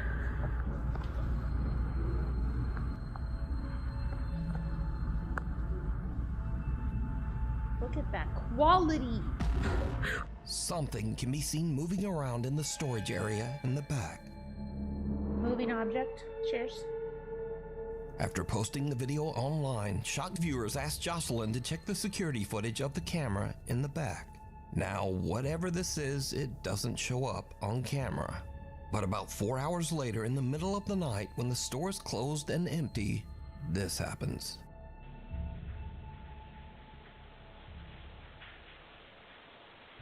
Oh. Man, the door. At around 4 in the morning, Did a the ladder pillow falls move over by too? itself, and a pillow seems Yep. to appear out of nowhere and just drops down the stairs. Now, Jocelyn says that she was so shaken up that she has no intentions of ever returning to work at the store and might What? actually just quit her job. But is this real paranormal activity caught on camera? Just quit Or her job. is it all just an elaborate hoax? You decide. Too close for comfort. Amateur paranormal investigators Jared, his brother David, Not and a amateur friend get together one paranormal night to investigators. investigate Jared's own house in Blackpool, England. You see, Jared claims that he has England? experienced some creepy, This shirt, bro. Why the fuck are you wearing this shirt for your YouTube channel? There's just no professionalism anymore. All right, we're drinking for amateur ghost hunters, and we're drinking for England. Or above college age. True. Listen, I was trying to be generous. What you want to do in your own time, in your own house? I mean, I'll judge it, but whatever. But come on, if you're trying to make a YouTube channel, I mean, I guess there's people out there that probably enjoy it. Ugh, I hate it. Soon it should be armature ghost hunters, Bishi and Fox armature. I love that. I mean, you know what? I don't think I sent it to you. I got a flyer. I didn't see if they did it this year. I got a flyer last year. Last year in my town, there was a paranormal ghost hunt like event that you could go to. It was like one night only, and you could go, you could like pay some money, like pay like $10 or $15, and they were doing like a late night ghost hunt around town. I thought about going for the memes, for the lulz. I know. We probably would have been going with a pro amateur paranormal hunting team. I should have. But listen, it was like during Halloween. Halloween's like a busy time for me. A lot going on. You could have live streamed. I don't know if I would have live streamed, but I would have filmed. And we would have gone back and we could have reviewed the footage together. And we could have all made fun of it. I should. Let's see if they still, do they still have some?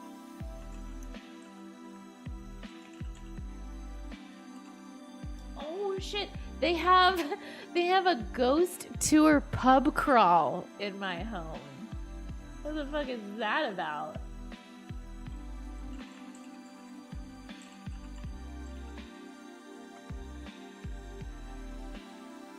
Okay, so there is a real ghost tour. I think this is what I saw. A ghost tour.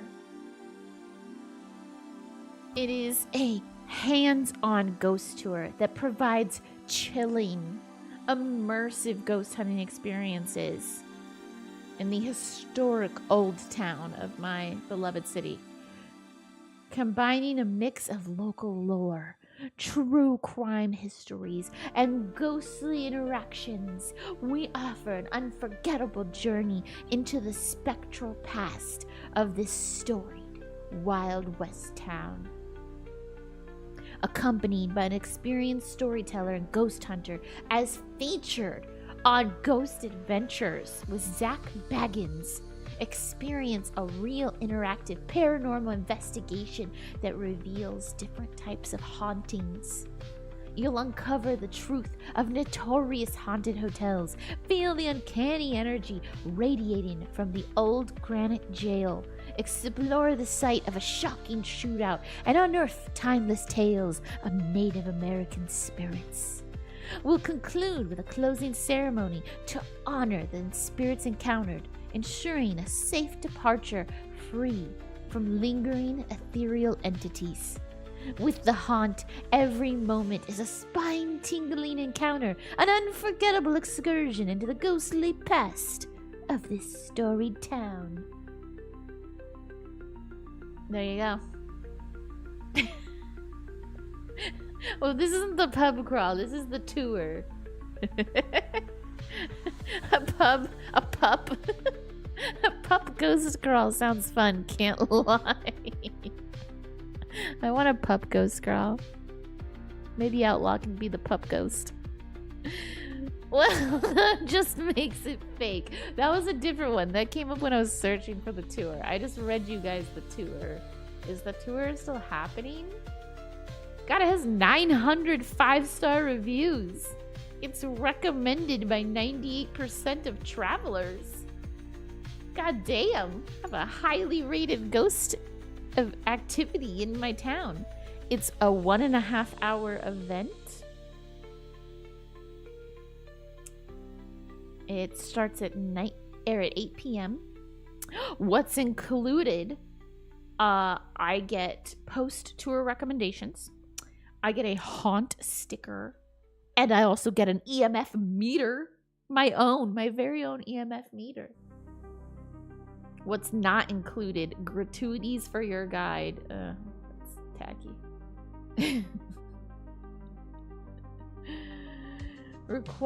Paid tickets are required for ages 4 and up. Rude. Okay, well. What to bring? Comfortable shoes and a jacket. It can get chilly at night.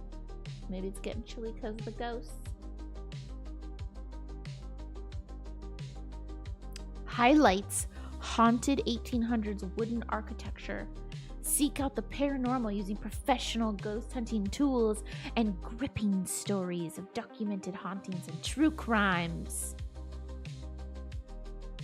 Please note, this tour regularly sells out.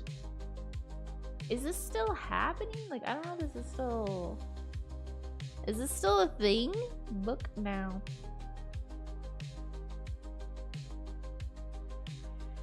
Oh, they do tours all over the place.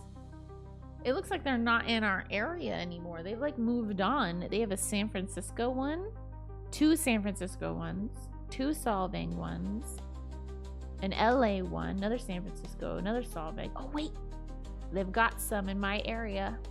They're still active, baby.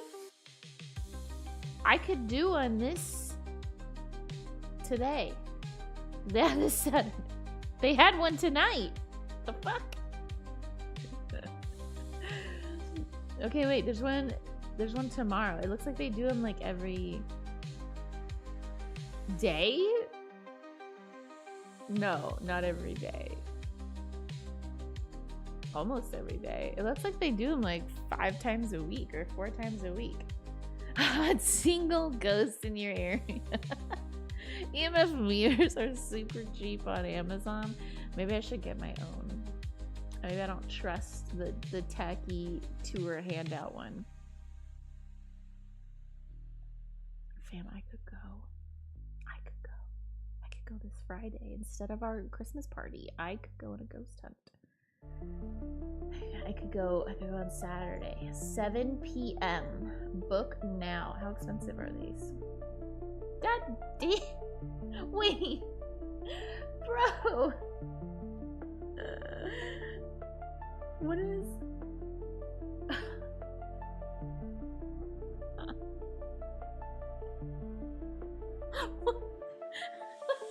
Okay, sorry.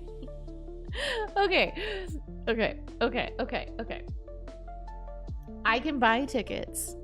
Now, I have 2 options. I have 2 ticket options. I can buy a Ghost Hunter ticket for $44. Or I can buy a non-believer ticket for $75.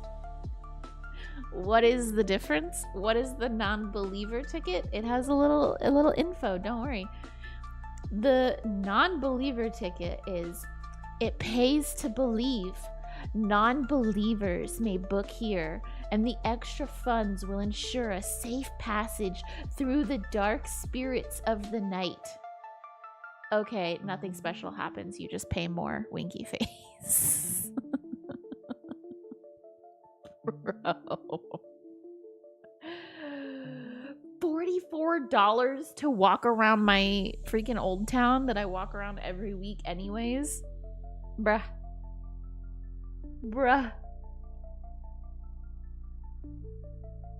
So silly. I hate it. I still want to know what it's all about, but I hate it. I'll come out there and go on a ghost hunt with you. I know. We should. We absolutely should. It'd be fun. There's a hotel. I always see the sign for it when I drive north. There's like a hotel, I think, like, because I usually go up to NorCal like once a year in the spring, like in February or something, and I always see the like sign for it. It's like 3 hours away, I think. It's supposed to be a really haunted hotel. Is it the Winchester Hotel that I'm thinking of? I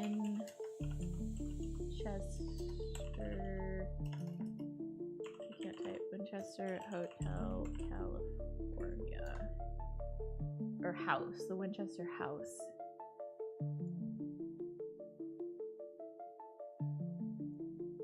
It is... Is this the one I'm thinking of? Oh, that's in San Jose. That's like way north. That's like way far away from me. Maybe I'm thinking of something different. I mean, there's a lot of haunted places in California. So what is the ghost tour pub crawl? I think it's just the same thing. Oh wait, maybe not.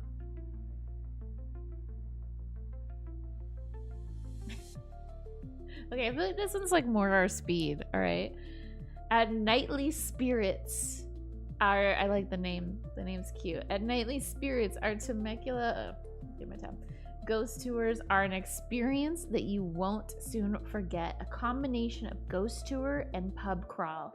We will take you on a tour to explore the creepy and bloody history for some of its most famous haunted stories. Explore haunted bars and haunted buildings, all while having time to enjoy some tasty beverages along the way. I feel like that sounds so fun. Why Nightly Spirits? Hauntingly good service. Spooktacular for all ages. Affordable prices. All of our tours are affordable, so you can focus on our ghost story, not breaking the bank. Oh, I love it. Oh, this ghost host tour girl is cute. Oh, so is this one. Oh, see, these ones are much more affordable. These ones are 25 and 30. Okay, the all ages is 25, but the 30 is 21 and up. Saddle up to the spookiest hitching post in Southern California. Nightly Spirits has created a unique and unforgettable Old Town booze and booze tour. It's cute, I like it. You can have a private booze and booze tour party for $350. That's kind of neat. What do I get with my $30 ticket? I get ready to experience this historic frontier town filled with stories of robberies, public hangings, murder, massacres, saloon brawls, and a few spirits on our 2-hour haunted adventure. God, 2 hours for only $30? Okay.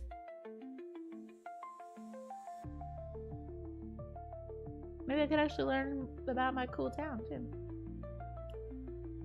Let's see, I'll get a costumed guide. I'll hear chilling tales with the option to pair them with a chilled beverage for my chilling tale. Okay, this place is so cute. It's so much better than the other place. I like all the puns. Then you will journey down the streets of Old Town where you get a taste of the old Wild West. The tour visits a local brewery along the way with options of beer, wine, and seasonal ciders. A full bar will be available at the last stop. If you're partial to a good ghost story, love history, and enjoy a nice cold brew, then this tour is sure to show you a rootin' tootin' good old time. You'll visit up to 3 haunted bars, so there'll be plenty of liquid courage available for purchase as you face the former residents of Old Town. That's fun.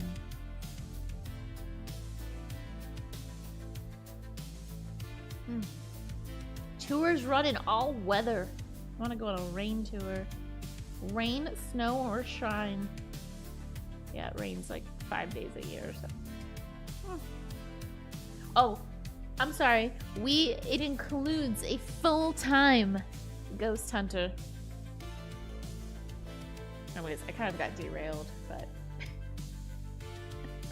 I can't believe I paused on this guy's dumb shirt. This guy's dumb shirt has like been on screen for like 30 minutes. I have friends in Burbank that know of free places to go. Oh, nice. That means I have to go to LA.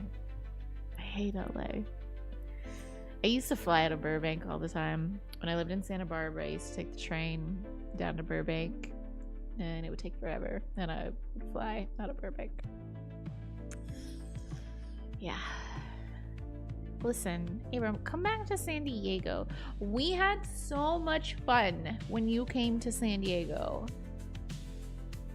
We still talk about that. Hey, you know what? I actually meant to tell you something, and I totally forgot because you know me. I space all the time. But I think it was like last month when I was talking to Rumi, and I showed him the necklace that you got me, the little outlaw necklace, and he was like, oh, that's cool, and he's like, I like it, and I was like, yeah, Abram got it for me, and he's like, oh yeah, Abram, you should tell him, and I forgot to tell you. So from Rumi to you, Rumi said, so Rumi still plays World of Warcraft. He doesn't play retail really much anymore, but he plays Classic, and they have Cataclysm Classic out, and which I kind of always intended to go back and play because I really like that expansion a lot, but I don't know, I just can't go back. Can't go back to the good old days. I can't go back to WoW. But anyways, I digress. He has gone back to Cataclysm, and he's played all the classics. He played regular Classic, he played Lich King Classic, because that was his favorite, and then he's playing right now Cataclysm Classic. And he was like, oh yeah, Abram. And he's like, you should tell him we're playing Firelands now. And I was thinking of that guy, because that was like I think he says like one of his first times in Firelands, or when he first met you or something, and he was like, I remember taking Firelands with Abram and that was so fun, and you should tell him I was thinking about him. So there you go. Rumi was thinking about you. Feel honored, feel flattered by the Rumi. And then we were talking about when you came out to San Diego and we had the bar with the drink. I actually haven't played this game again, but you all should go to your local bar and play it because it was very fun. Abram has this game where you go to a bar and if your bartender's a good sport, you know, if you start getting a good vibe with your bartender, you should give your bartender a name. I mean, ask if they'll play. Like, be polite. Don't, like, harass them, especially if they're busy. But just be like, you know, hey, you know, you want to play a game. And you give them, like, a made-up name and tell them that they have to come up with a shot or a drink for you based on the name you give them. So, Abram came out for vacation one year, and Rumi and I went down to meet him. For the first time ever, just 3 video game friends meeting each other. It was so fun. But so Abram has this game, and he gave them the name Shamu's Seawater. Was that it, or did you give our bartender a different name? Was that your story? I don't know. I just remember Shamu's Seawater, and the bartender made us a shot. Saltwater. Shamu's Saltwater. Okay. You sure it wasn't seawater? I believe you. Shamu's saltwater, and it was like blue. I think I have a picture of it somewhere out on the internet. I remember it was like a neon blue shot. I don't remember what was in it. I don't know if she told us what was in it, but it was very good, and it was a very fun little game. And the bartender seemed to get a kick out of it. Yeah, I was thinking it was like posted on Facebook somewhere. Back when that was a thing. It's very fun. It's a good game. Highly recommend anyone playing it with their fun-loving bartender. I plan on coming out there a couple times next year. A couple times? Okay, you have to let me know. San Diego, I will travel down to San Diego to meet anybody. I will not travel up to LA. I hate LA. It's the worst place ever. But I will travel down to San Diego, or you can come to my town. And we can go do the Booze and Booze tour. We don't need to do that tour. I actually know better places to go. Our town has a lot of sick speakeasies, and it just opened up. I haven't even been to it. I haven't even looked it up. But it has an Old West speakeasy that is sick as fuck. I mean, it is like decked to the nines, like an old saloon. It looks so cool. They make great drinks. And then there's another speakeasy that I've never been to that people always talk about that's really cool. And then there's another speakeasy that just opened up that is an Edgar Allan Poe themed speakeasy. It'd be fun. And Rumi would like to see you again too. We've literally only seen Abram once and like played World of Warcraft, and he just made such an impression on Rumi. Good times.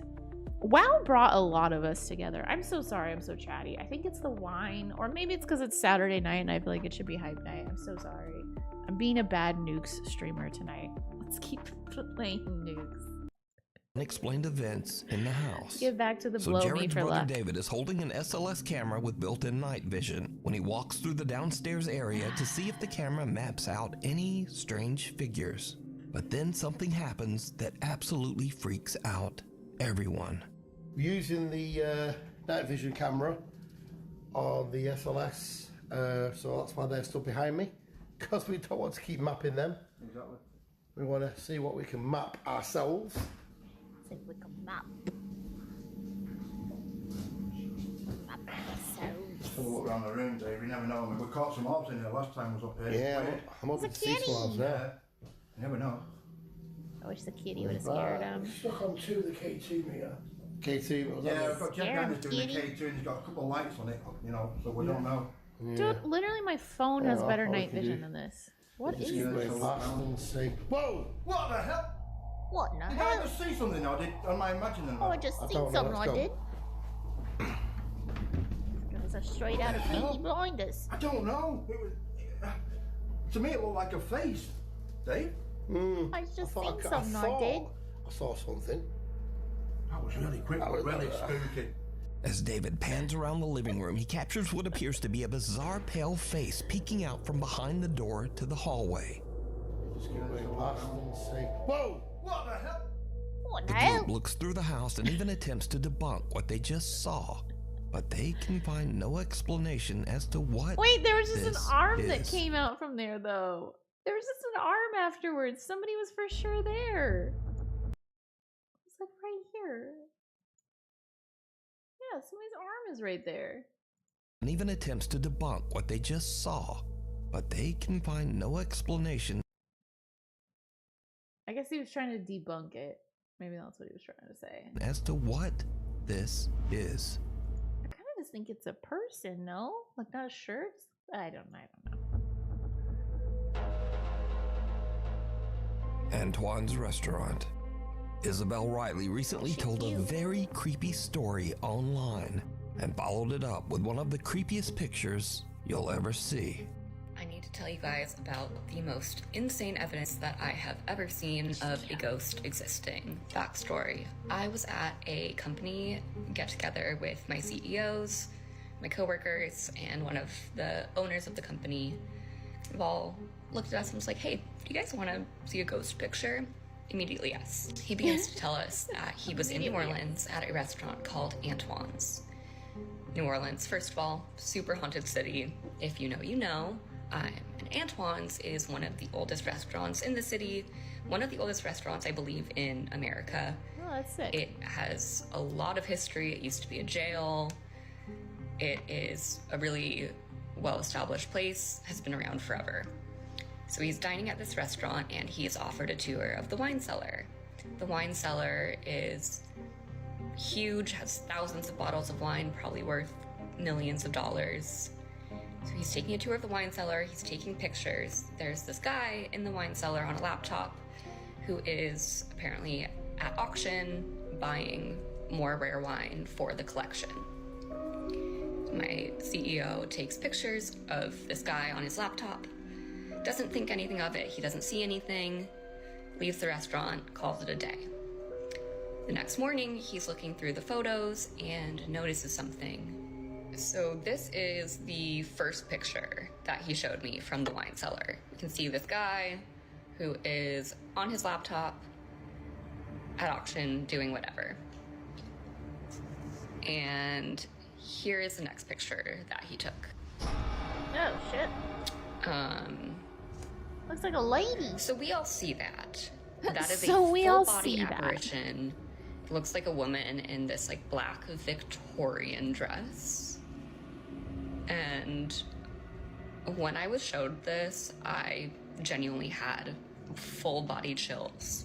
So just who could the creepy alleged ghost woman dressed all in black in the photo be? Yeah, I love that. Like this lady is this lady interested in him and what he's doing? And she's like, no, bid on that one. Like, oh shit, I had that wine yesterday. Like, you should totally buy it. I had that wine from 100 years ago. You should get it. Or is she like mad at him? Like, oh, you just fucking cluttering up my cellar and buying all this shit wine. I hate you being here. Is she into it or is she against him? For that, we go into the history of the restaurant. Antoine Alciatore opened his restaurant all the way back in 1840. Then in 1875, Antoine passed away when he was only 55 years old. When he died, he left his wife Julie in charge of the restaurant. Only? That So feels could like this a be pretty Julie's late age spirit for the still time, looking no? over the restaurant from beyond the grave? Well, Maybe. let me know what you think. She could be keeping an eye on things. We need scary videos. The So ghost if you that see something scared my scary that you think mama. would be perfect for the top 5, send it to me at nukestop5@gmail.com. Bye, Felicia. One night, Felicia Hall is Bye, out on her back Felicia. deck playing with her dog when things get weird. Doggo.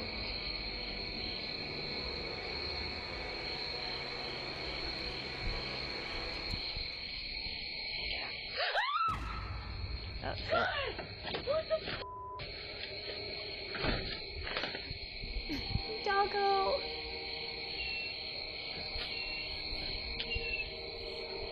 Out of nowhere, Felicia hears something that sounds like someone whispering right in her ear. Something that says, "Get out." As you can tell in the video, Felicia is absolutely terrified and I mean, screams. it kind of sounds like a voice, but like it doesn't. Like, am I the only one that doesn't hear "get out"? I just hear And hurries back inside, leaving her dog to wonder what just happened. Doggo! So did Felicia get an angry supernatural warning? You decide.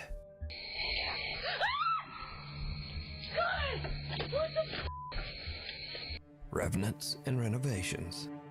A man who works as a nurse at the IMSS hospital in Manzanillo, Mexico was taking a tour of the recently renovated Clinic Number 10. Now, the old hospital was built in 1932 and has seen its share of death and suffering for over 90 years.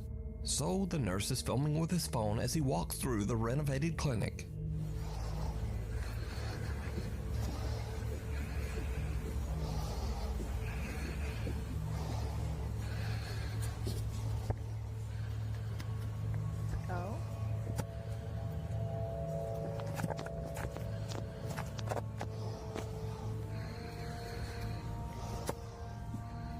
Dude, he's breathing so heavy. Later, when he reviews his footage of the old hospital, he spots something that sends a chill down his spine. Something resembling a small pale face can be seen peeking around the corner in clinic number 10. The man is shocked. He says that he never noticed this strange face while filming.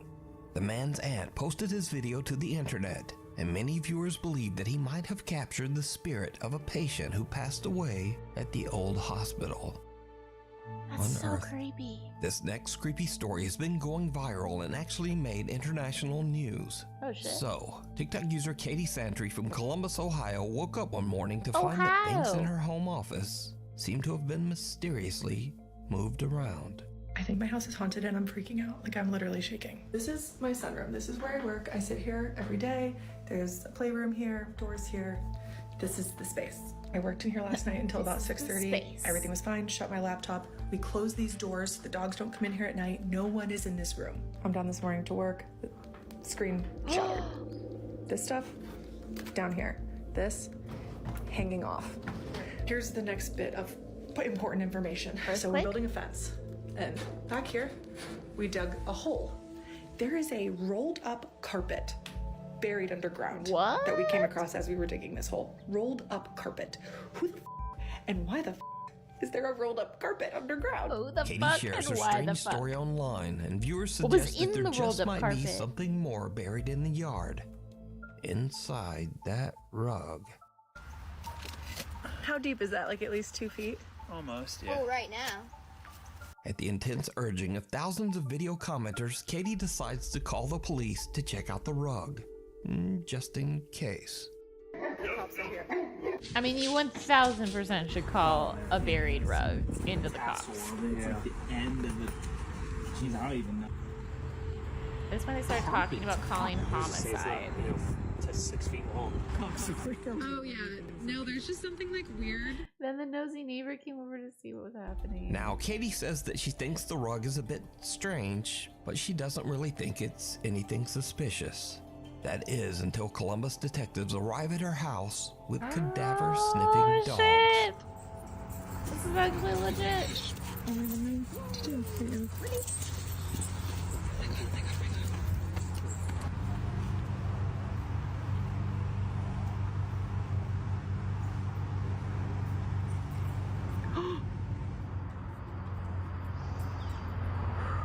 I always pictured like German shepherds as cadaver dogs. Really, any dog can be a cadaver dog. Oh my god. They fucking got a body in their Two house. cadaver dogs both signal and sit on the area where the rug was found, indicating that the dogs believe that there is a body there. And this is when Katie's casual story about a paranormal haunting and a buried rug starts to get a bit out of control. This story is amazing. In fact, Katie's story becomes international news. In a series of videos garnering millions of views, Katie A pet in Santry a shared she 6-foot may rug? have discovered a body buried in a rug in her yard. The entire thing blew up on TikTok this week. The investigation stemming from social media. Police in Columbus saw a woman's TikTok showing she and her husband found this rug buried in her I don't yard. know. I don't know that cadaver dogs like alert either for like deceased like pets or deceased animals either. I don't know. I could be wrong. Do cadaver dogs alert for dead animals? That's a search. No, cadaver dogs are trained to alert to human remains, not dead animals. They're trained to distinguish between human and animal remains. They're trained to recognize the difference. They can detect the scent of human remains even when they are buried, covered, or masked by other scents. They can detect remains at all stages of decomposition, including remains buried deeper than 10 feet underground, underwater, collapsed buildings, and thick snow. Cadaver dogs, I knew this one. Cadaver dogs can even identify crime scenes even if the body has been moved. They can detect residue scents, which can help experts close a case. Yeah, I think we never finished the book, but it was like the book that we were reading. What was that book called? That like rotting body book. Stiff? Was that what it was called? Stiff? I think so. But like it's just all of like the gases and the secretions and the juices and stuff that like bodies release. I mean, all like mammals and stuff are going to go through that same decomposition, but I think it's just due to like, you know, humans' composition and like their diet and like the gases and like just the mass of juices and stuff that they emit. Like, yeah, that book was so good. I also want to read her. I think we actually have it somewhere because I think I got it for Rumi. Like she has like another book, like a space book. I want to finish the Stiff book too because it was like actually really good. And I loved her writing style, which I'm pretty picky on like writing styles. She was amazing.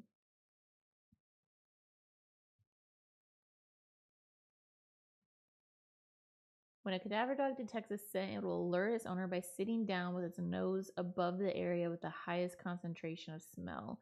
Cadaver dogs are a preemptive tool to help locate possible remains. A licensed and trained anthropologist or coroner is required to confirm the findings are human remains. So, Packing for Mars. Yeah, I haven't read that one, but Rumi's like really into space. So I think I got it. So I think it's like his book collection, but I always intended to nab it one day and read it. So yeah, there you go. Reached out to police. Well, police showed up with cadaver dogs.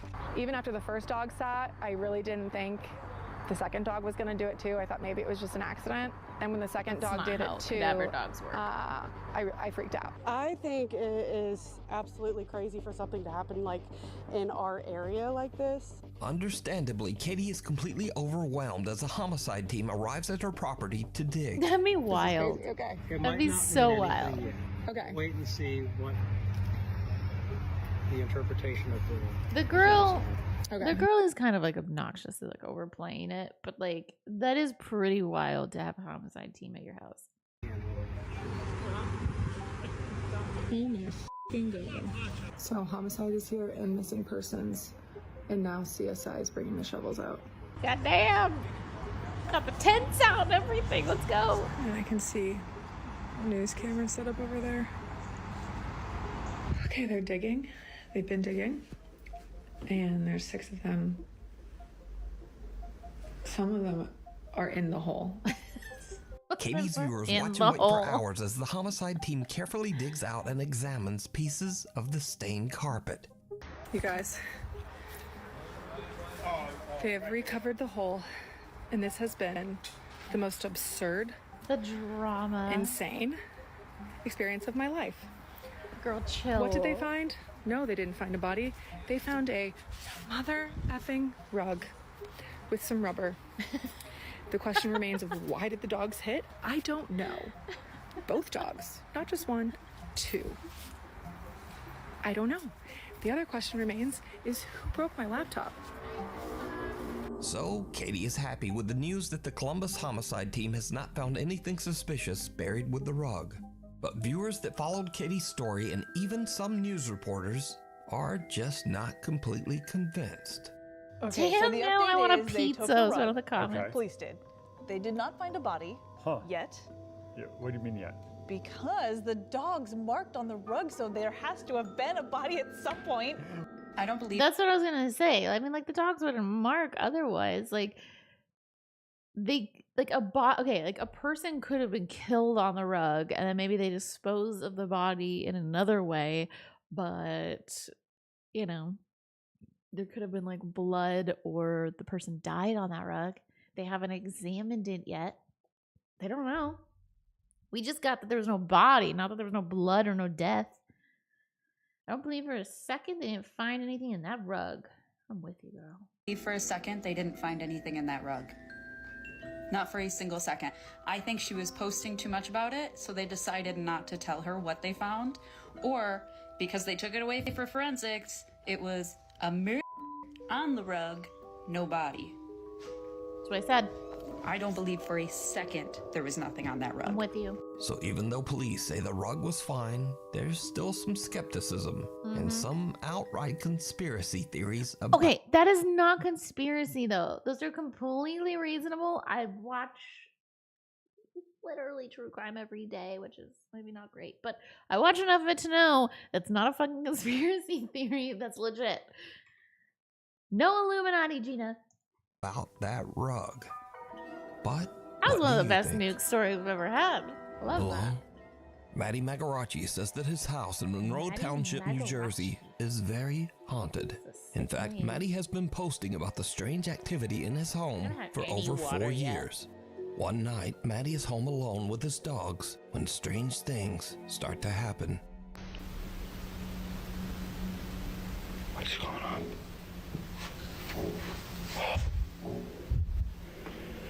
That is pipes, sir.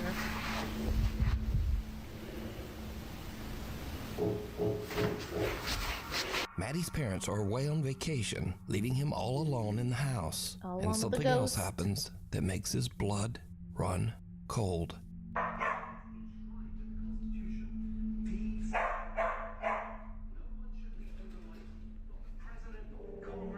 You're all alone. Maybe the dog needs to go potty. What the f is that? This supposed to be something? What the f was that? I don't know. I didn't see shit. So these are just a couple of the many videos that Matty has shared online over the last 4 years. So could it be that Matty's house is actually haunted by something? Or is it all that a mirror? just I a don't know. very elaborate hoax? You decide. Apparently, we didn't investigate. Oh my god, what a fucking terrible ending. What the fuck? The ghost that scared my mama. Alright, make sure to like the nukes. Like the nukes. Since we enjoyed his content, we like. No cat owner would move that slowly when hearing their cat screech like that. We need scary videos. I'm doing my best out here, Nuke. I'm playing Ouija boards every night, alone in graveyards, whistling at night, performing rituals in abandoned buildings, leaving offerings in them, active in every cult. The more the better. I'm out here doing the Lord's work. Ghosts always peeking around corners and doorways like they have something to fear. They do. People are scary. I agree with majority of folks that say the first segment is fake, but I must give them credit because it's nice. It's still nice and creepy. Yeah, I mean, that's like what I was saying. Even if they're fake, I do at least appreciate the more spooky produced videos. I have no doubt that many of these videos are fake, or in the very least, a case of misunderstanding or misinformation, but I still appreciate the creepiness. Have some fun with it. That's why the channel exists, 100%. Jane wishes to remain anonymous, but showed her face in the mirror twice. I didn't even think about that. Oh, they have some more information. A really good idea would be to check a wider area with ground penetrating radar, particularly when 2 cadaver dogs independently mark the area. Each dog receives about 1,000 hours of training before they're ready to work in the field, and they're 95% effective at picking up the sense of human decomposition, including bodies that are buried up to 15 feet deep. True. I could listen to Nuke saying mama in a loop for hours. True.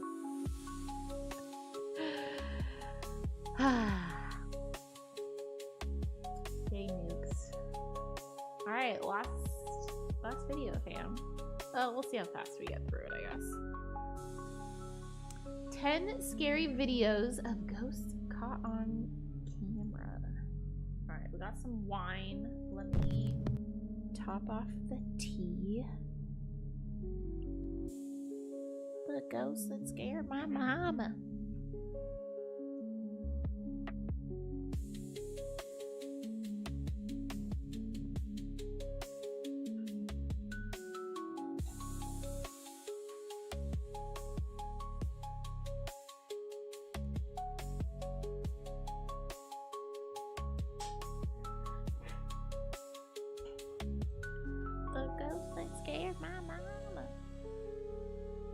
Cheers, fam.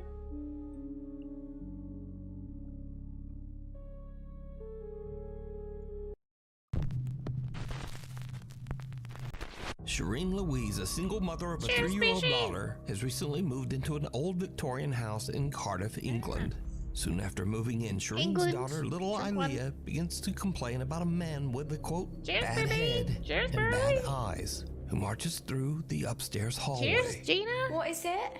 Bad eyes. Bad eyes? She's cute. Yeah. Bad eyes. Bad eyes. Yeah. Where? Guys. Upstairs. Nope. No, we're not doing this. Shireen decides to take a look into the history of the old house and discovers that it was built on an ancient battleground from all the way back in 1485. God damn. The worried mother now believes that her daughter might be seeing the spirit of a soldier who fought in battle. Shireen installs a security camera in the hallway just to see what's going on. 1485. Then one night Like, holy after crap. dark, this happens. This happens.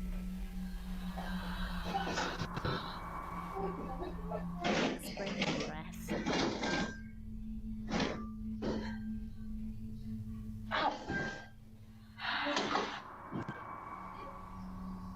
Yeah. Come on then, we'll help. Mom, Jack. What is it? Jack. What? Jack. Scared of what? Good Who is little it? kid is. No.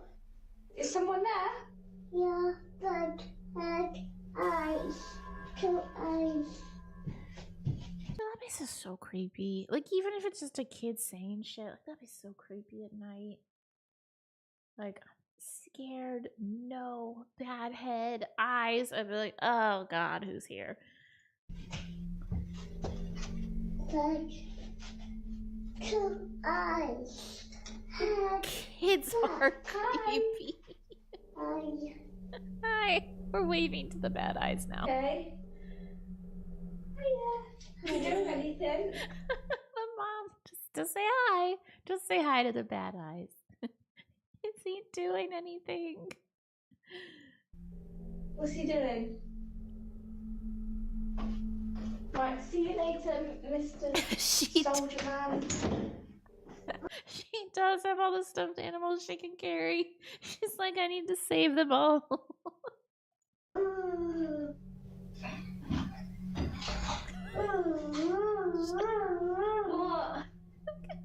She does have them all. I didn't even Are you notice laughing that. at him?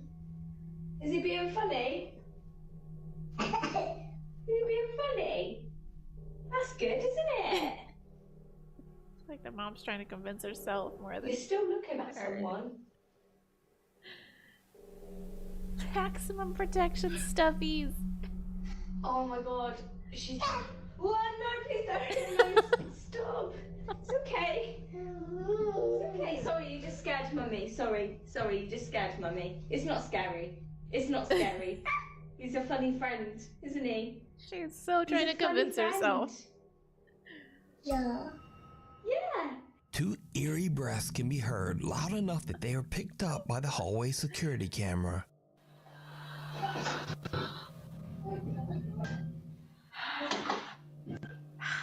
Shortly after this, little Ilea once again complains about the man with the quote, bad head and two eyes. I think she has like Shireen six says stuffed that animals. originally she completely fell in love with the charming Victorian home, but now has second thoughts about staying. She says she's worried about the safety of her daughter. So is little 3-year-old Ilea seeing something that we just can't? You decide. Graveyard. This next video was Wasn't enough posted for to the me. internet by an account that is devoted to sharing videos of large boats and seafaring vessels. In one video, we see a graveyard of old cruise ships that have been run aground and left abandoned on a beach somewhere in Turkey. Oh, that's But sick. there's something else. Something that a sharp-eyed Nuke's Top 5 viewer spotted in the video. Watch closely. I love videos like this. I kind of hate the waste and the pollution, but they're so cool. I like abandoned stuff. I don't know. It's always looking cool. Okay, I heard the music. I feel like I should have seen something there, but I didn't see it. Did you see it? No. On board the rusting old cruise ship on the right, Did you someone see or it? something Cheers. can be seen walking around Oh, look at inside. that. Even though the ship is completely abandoned, no one is on board, and there's not I saw a person in the hole. I mean, but that's like not conclusive enough though, right? Like, I mean, there's taggers and explorers and stuff. Like, I mean, I don't know how the fuck you'd get on a cruise ship that's like abandoned, but people do find a way. even any access to get on the ship. So could this mysterious figure be the ghost of someone who didn't survive their voyage? I mean, like, I don't know how the fuck they would get up there, but I don't know. People do find a way. Parkour. A really long ladder. I mean, just why is this cruise ship gonna be haunted? Most modern cruise ships don't really experience death. I think it was just some tagger, but it is creepy. And it is kind of cool that they captured it. Let me know what you think. Oh, this was Turkey. Cheers. The Night Visitor. A woman named Shay works as an overnight office cleaner at a mid-sized company in Indiana. Shay says that she often Indiana? works alone in the Is large she? office building and that this can sometimes get just a Ghost little is in bit your neck of the creepy. woods. But this one particular night, things are about to get absolutely terrifying.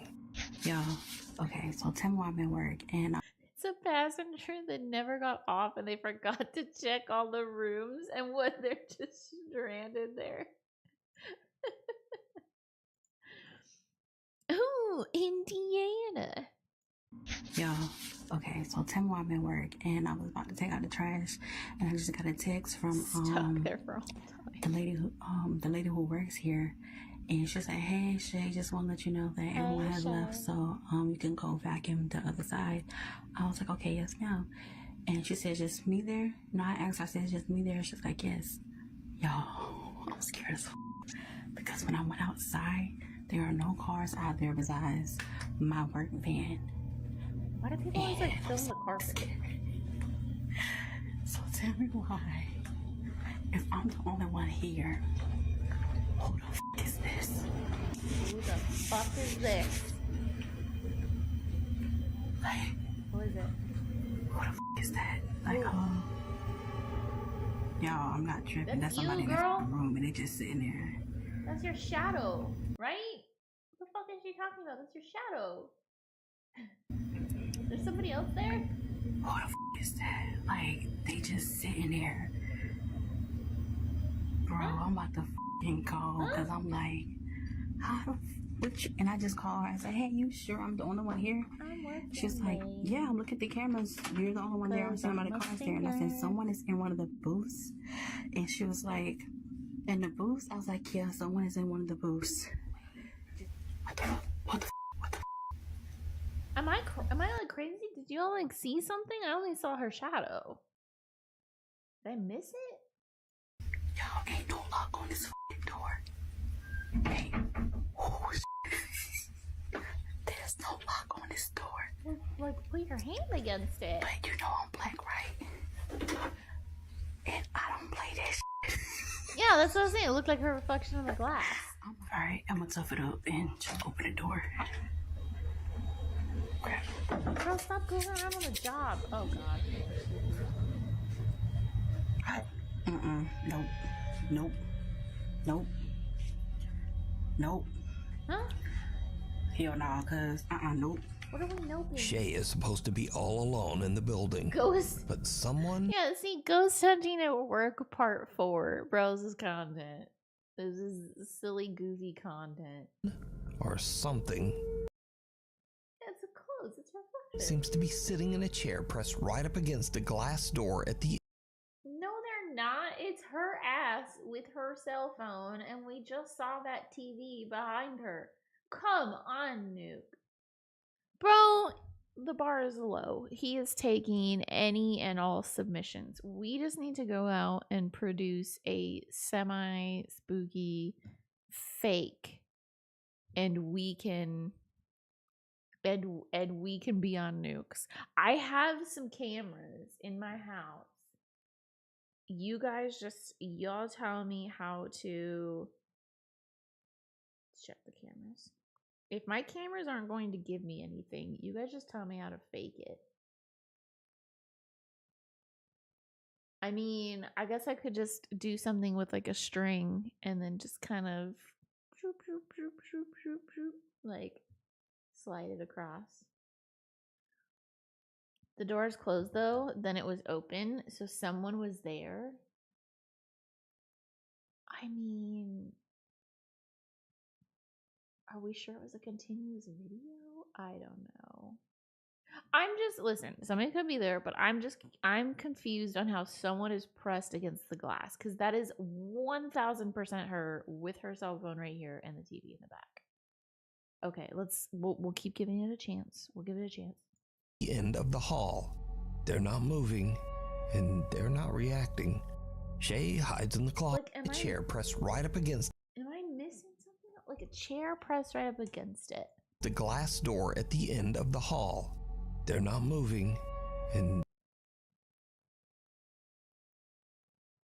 So if this is her, this is the TV. They're seated. So, but it says they're pressed against it. So are we saying this is the chair? But I don't see a person. This is just a reflection. They're not reacting. Shay hides in the closet, gathers her courage, and then heads out to confront the person. But there's no one there. And the door is With open. that, Shay has had about enough. She calls her supervisor to come check out the office building for an intruder. Or whatever this is. I don't know what that is. I don't see it. The white is their shoulders. I just think that's like the overhead lights. And Shay takes the back stairs and exits the building. But here is where it gets really weird. Okay, we got more. Because Shay's supervisor comes and checks out the entire building and finds no one there. And it's probably also, annoyed as fuck. Her supervisor reviews the security camera footage that monitors I'm not allowed to show my workplace. That's why the camera is facing down. anyone entering or leaving the building. And whoever this person was, they never left. See, it's just a reflection. It's like, look at you can see the lights. Leaving the building.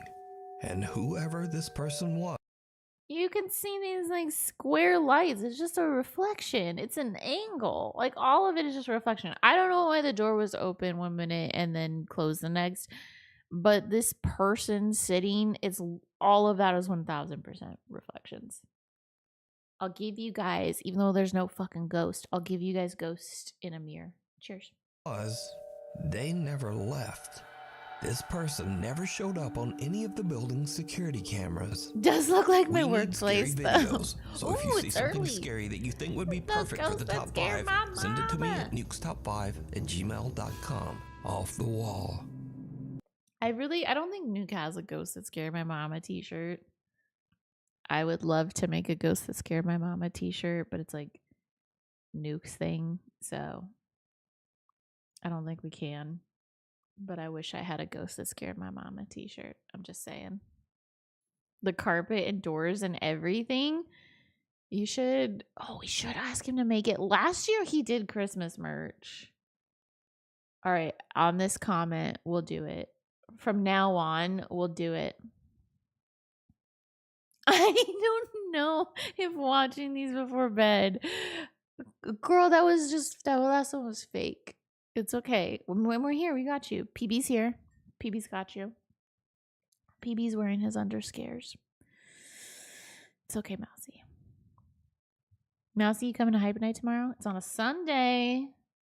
I know you normally have to work on a Saturday. Well, on a Sunday, so you go to bed early on a Saturday, but you coming to Hype Night tomorrow? You coming to the Christmas party on Friday? You coming to New Year's next Tuesday? Got a lot of streams. You should always watch while in bed. I'm excited we're having a Sunday fun day. PB can hold me. I work at 3 a.m. on Monday, so yes. No. But you work at... Wait. I work 3 a.m. on Monday. You work 3 a.m. on Monday? What, girl? Why do you work so early? Why do you work so early? That's crazy. Mousy, we need more party animals. P.S. There is a holiday update to party animals. I was thinking tomorrow we need to check out the new party animals holiday thing. There's a new race track, so maybe throw a little bit of party animals into the mix. Also, we need to Presidio's wandering. Also, we need to check out the new Outlast holiday update tomorrow. Okay. In an email sent to me by Nuke's Top 5 Florida viewer man. Ricardo, he told me about a trip he and his brother took to the Florida historic man. Fort of San Felipe in Bacalar, Mexico. On the trip, Ricardo filmed a video with his old Nokia potato phone, and he and his Nokia brother can be potato seen phone. exploring the massive old 1700s fortress. Oh, grocery They store makes accidentally sense. catch something that they just can't explain. Look, they repaired this. Ah, sí. Oh, yes.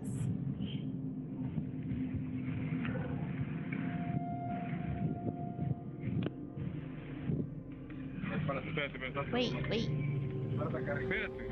Wait, I don't want to record this anymore.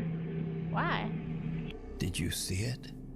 In a Saw dangerous something. section of the historic fortress that's closed off to tourists, a strange brown figure can be seen on the grass and seemingly climbing or floating right over the wall. Now, I've carefully inspected this clip. I've slowed it down and I've even sharpened and enhanced the potato quality as much as I It's a could. jellyfish. But I still have no idea what this is. So, I leave it up to you. That's kind of creepy. The Royal That was kinda- Arcade. kind of Nuke's Top interesting. 5 viewer and paranormal investigator Emma from Also, yes to the other two. Okay, so you'll be here for the holiday and then the New Year's? Fuck yes, Mousy. Mousy, would you? I don't know when it'll happen, and we'll try to plan it around everybody's schedules, but would you be interested in another Mario Kart night? We've talked about it a lot. We'd like to put one together. Would you be interested? Could we count you in? Yes? Hell yeah. Oh, that'd be so fun. I haven't played Mario Kart since the last time all the rest of you guys have. I would love to do some more Mario Kart. Snake's hair from the Simpsons Treehouse of Horror. I love the House of Horror episodes. They're so good. You sent gifts, Mousy? Aw, Mouse. Yay! Thank you. I can't wait. I'm so excited. Thank you, Mousy. Not January 4th. I'm busy that day. Okay. That is an oddly specific day. What you got going on, Mousy? You got a date? You got a date? What is January 4th? Oh, okay. That is a day we'd probably stream. We'll have to see how all of us are doing after the 1st. I don't know if we'll have a hype night that weekend because we go pretty crazy on New Year's Eve. I don't know if any of us will be alive by Saturday. We might take that weekend off. I'm gonna be busy on January 6th. Yes, everyone, please give me all of you. No, she was legit. For some reason, I had it weird in my mind where it sounded like it was a random date, but it is a Saturday. Mousie's on point. She's on point. It was relative. We don't. It'll be a while because I need to confirm. We need to confirm with everybody. We need to make sure it's a time that me, Bishi, we have me, Bishi, BMG, PB, you, and then we want Manda. And how many can we have from Mario Kart? Is it 8? So we got 6. Manda's the hard one because she keeps weird bedtimes. But it'd be nice if we could find a few more Switch players. If anyone has a Switch, let us know. Can I pull up this picture? I just took this. Oh God, no, I don't want to open. Oh, here we go. Perfect. Do you guys like this picture? Can I zoom in? I don't know how to zoom in. Oh, there we go. This is my machinist in Final Fantasy. It is her portrait. They have, it's actually a really cool thing in Final Fantasy. They have portraits that are like little character playing cards that you can design, and you can collect different elements to design them. And they appear anytime you enter a like instanced content with other people, like dungeons or raids or different activities. And this is my machinist card that I designed. And you can design everything. Like you can pick the background, you pick the border, you pick accents, which are these little lanterns for me, which like they can go anywhere. You can control the lighting, you can control the coloring, you can control the pose that your character is doing. It's hard to tell what this is if you don't know, but it's a gun and she's holding it and it glows and there's all these swirly glows around it. Just like you guys might like to see. Took a screenshot of it earlier. Mousy, I wish you'd fucking play Final Fantasy. I want anyone that has played World of Warcraft to play Final Fantasy to an end game level and tell me that it's better than WoW, because there's just I love WoW. I love WoW so very much. It was a big part of my life, but once I played Final Fantasy to like an end game level and saw all of the fucking features, I became like legitimately angry at World of Warcraft because there was so much just amazing quality of life things that like World of Warcraft is like, we can't do that. It's so hard. Adding stuff is hard.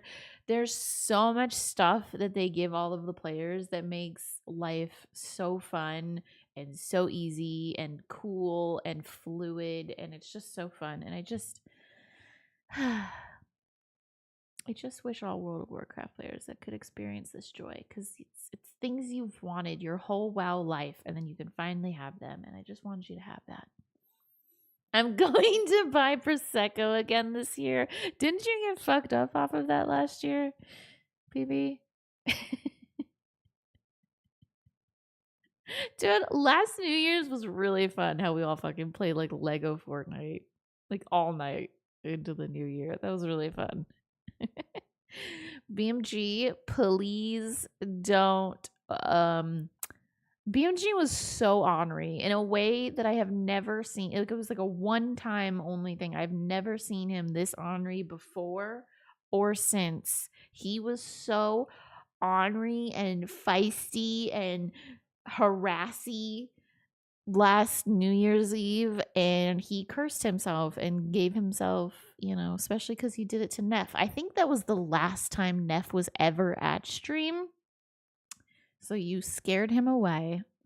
And no, I think he was here like once or twice since. But you harassed Neff so badly that you gave yourself a disease for months and months. So Gina, let's try not to be so ornery this New Year's Eve.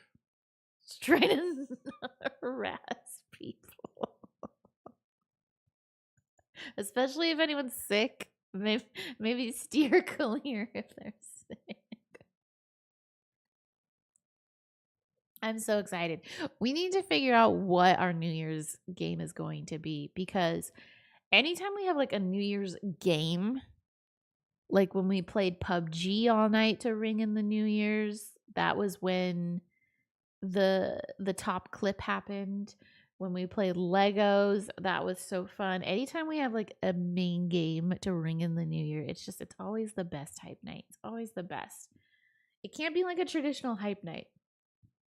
We gotta discuss. We gotta figure out what our game is.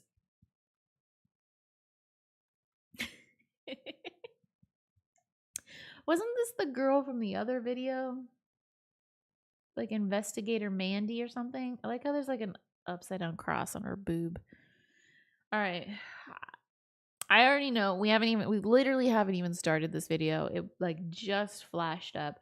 We already know we got a paranormal team from the name. Ugh. And we already know it's UK. It's out of the US. So that's 2 drinks. Cheers.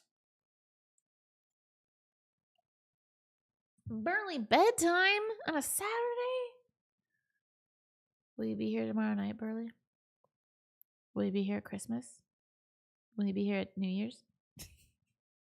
We've never had so many streams. Well, we have, but not in a long time. We haven't had so many streams planned. I'm just so excited. Good night, Burley. Cheers. Sweet dreams. Thank you for being here. Appreciate you. From the YouTube channel Oh, To Jesus. Investigate UK reached out to us about a creepy video they captured while investigating the Royal Arcade in Keighley, West Yorkshire, England. The Royal Arcade is an historic underground shopping. I'm off Christmas and the day after, and also New Year's Eve. New Year's Eve and New Year's Day. Fuck yes. Well, we're not doing a stream on Christmas. Our Christmas stream will be this Friday. Even though I don't really do anything on Christmas and I could totally do a Christmas stream, I just don't know what other people's Christmas plans are, you know? If they have family or if they have stuff they want to do. So I tend to like not plan stuff on Christmas. So our Christmas stream will be on Friday. I do work on my birthday though, which is lame. Wait, what day is your birthday again? I think I have it in the calendar. I try to have everyone's in the calendar. If they want me to have it. Do I have it? Oh yeah, your Christmas Eve. God damn. Right? No, wait, you said you're off Christmas. Oh, Christmas and the day after. Okay, so yeah, your birthday's Christmas Eve, right? As I announce it to everybody. I do have it in the calendar. If anyone else wants me to have their birthday in my calendar, let me know. I have a running calendar of everybody's birthday. Do I have yours, Mousy? Let's confirm. I do. Because remember I did that whole list of like in Discord where I asked everyone to give me like their birthday. And so like, and I put everybody's in the calendar that gave me theirs. So I have Manda, I have Mousy, I have Burley, I have Bishi. I think I have PB's like fucked up though. Like PB's is the 11th, but I put him in my phone as the 11th, which like I need to put him in my phone as like, maybe I should do a 2-day thing. Like I should put him in as the 10th, 11th. So that way it's like, you know, more accurate to PB. 10th to 11th. All day. And it should be every year. This and future events. Okay. So yeah, I have yours. I have PB's. I've got Bishi. I got Burley. I have. Wait, I don't have BMG. And I know BMG's. I have KK. Wait, do I have Gina? Fuck, I don't have Gina. I have my grandmother. There's Shanna. I got Bold's birthday. Fuck, I don't have Gina's. Gina, when's your birthday again? I know it's like in the spring. Is it April? March? February? Fuck. Okay. April 4th. Wait, is that right? Are you trolling me? Why are we skipping your birthday? Gina, I used to have yours in the calendar. I must have not done it reoccurring. Gina's. Does anyone else want me to have their birthday in the calendar? B-Day. Every year on the 4th of April. Yes, all day. And then we need to make it pink. All the birthdays are pink. Got it. Oh, then I'd only be there for the start of the Christmas stream? No, Burley. I mean, you guys can let me know if Friday or Saturday is better. I could do Friday or Saturday. I just chose Friday to kind of space out some time between, like, then this way we could recover and then chill and then New Year's. But like we could do it on the 28th too, if that's better. Shopping center built Fuck, I didn't mean to hit play. It's up to you guys. PP. Aw. No, Burley. I'm going to tell you what I told Abram. You're sick. Request off. There's still time. All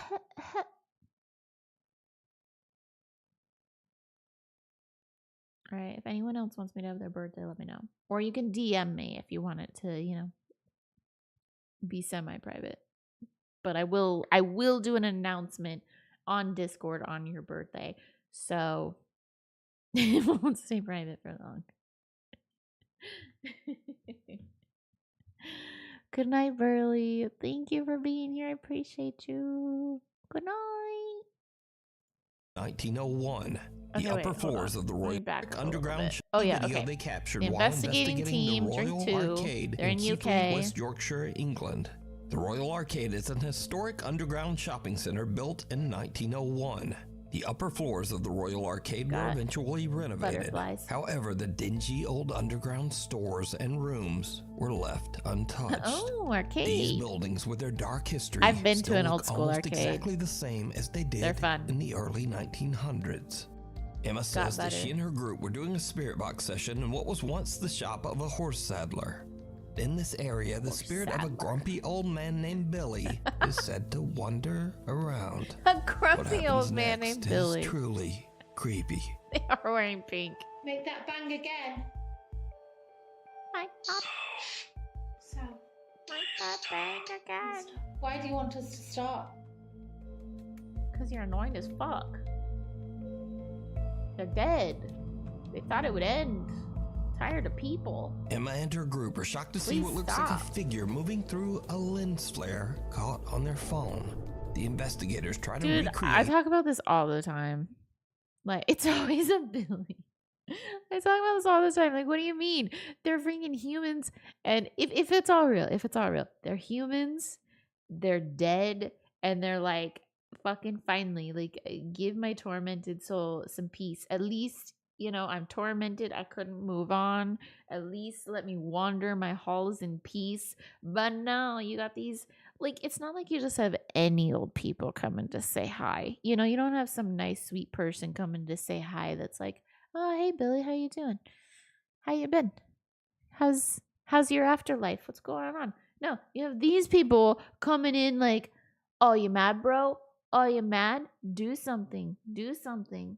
Why the fuck you want us to leave you alone? Scare us. It's like, oh my God, I'd hate it. If it was real, I'd hate it. I would literally, that is kind. I would literally say leave also.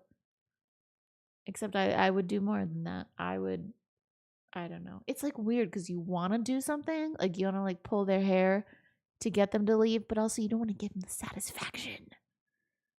What is a ghost to do? And even debunk what they captured, but they just can't reproduce this strange silhouette of a person moving. So just what is this? I leave it up to you. Annoyed to Billy decide. stomping away. A dark park in the San Pedro Mall. You need to see Beetlejuice. I want to. I do. I believe you guys. I want to. One day. Listen, y'all didn't think the nukes would happen, and look, here we are, second night in less than a week of Nukesmas. It will happen. Billy was moving south. That's what we saw. Literally the premise, the ghost trying to get rid of the living. I mean, I'm not saying trying to like get rid of the living, but I mean, like, I wouldn't want people coming into my space trying to provoke me. It's one thing if you have people coming and going in normal existence, but if they're fucking there, like, Billy, do something, scare us, I would be pissed. Like, go away. Somehow, some way, go away. He even told him that he was going to. You won't get it because you haven't seen it. I said I want to. I want to see it. I wish they didn't take the Prime watch parties away because that would have been fun to do again. I wish I would have known that they were taking those away because we only got to do it the one time. It was really fun. Like, they did take that away, right? Can you still do Prime watch parties on Twitch? I'm pretty sure we looked this up. No, Twitch watch parties are no longer available. Dang! Ended right before Gina's birthday, April 2nd, 2024. I don't remember getting like an announcement for this. Twitch cited low usage as the primary reason for shutting down watch parties. Other factors that may have contributed to the lack of widespread adoption include a limited content library, true, technical limitations, competition from other co-watching platforms. Even if there was a limited or like lack of, you know, usage, I mean, if there's some people using it, why not just keep the feature active? Ugh, bummer. Listen, I want to do it. I do want to do it. Just figure it out with me. Okay, listen. My number one thing for not doing some of the movie nights has been lack of what's the word I'm using for lack of attendance. Help me organize a maximized attendance night and I will do it. Not everybody has to come, but like we need a group of us to quantify a watch party. So help me organize a night where we get a decent little cluster of fam to come watch. Like say like five of us, me and five other people, me and five to come watch it. And that's easy. If it's you, Bishi, and PB, you only gotta find 2 more. Beetlejuice. We've talked about it for years about Gina wanting me to see Beetlejuice. Isn't there a Beetlejuice 2 also? We could do a double feature. Just watch the movie on your own at this point. It's been so long. Somebody is grouchy. You don't even want to help me? Come on, 5 people. If we had me, well, I said me and 5. If we have Bishi, you, and PB, that's already 3. We just need to find 2 more. Just find 2 more to come to a movie night, and I'd watch Beetlejuice. Oh, jeez, we said it 3 times. Do you not want us all to watch it together, Gina? I need to go pee. I'll be right back.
Okay, I'm back. It took a while. I'm sorry. Apologies. Yo, this is why we do nukes on like weeknights. I am feeling the hype night vibes. I'm too chatty. I am all over the place. I am not feeling the chill nukes. I'm hyping all over the place. He doesn't want to watch it. He wants you to watch it. Wait, if he doesn't even want to watch it, then why should I watch it? If it's not good enough for him to watch, then it doesn't sound like a good movie.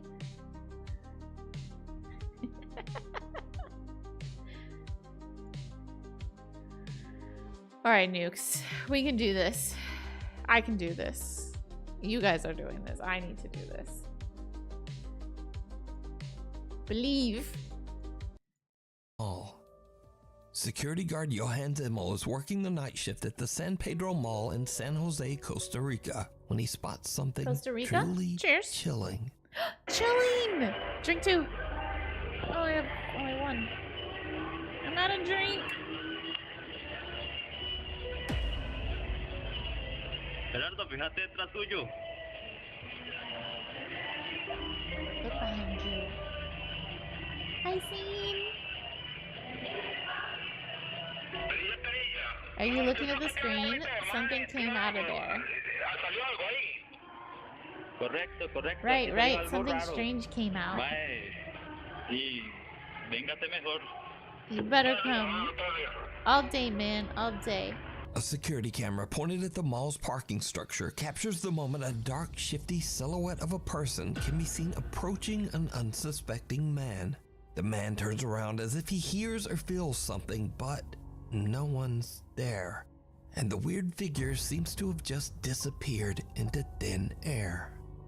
After the security footage was released online, many former employees of the mall came forward to share their own personal paranormal experiences from their days working there. Watch it. Many of these former workers claim that the mall is haunted after someone passed away on the 4th floor of the parking structure.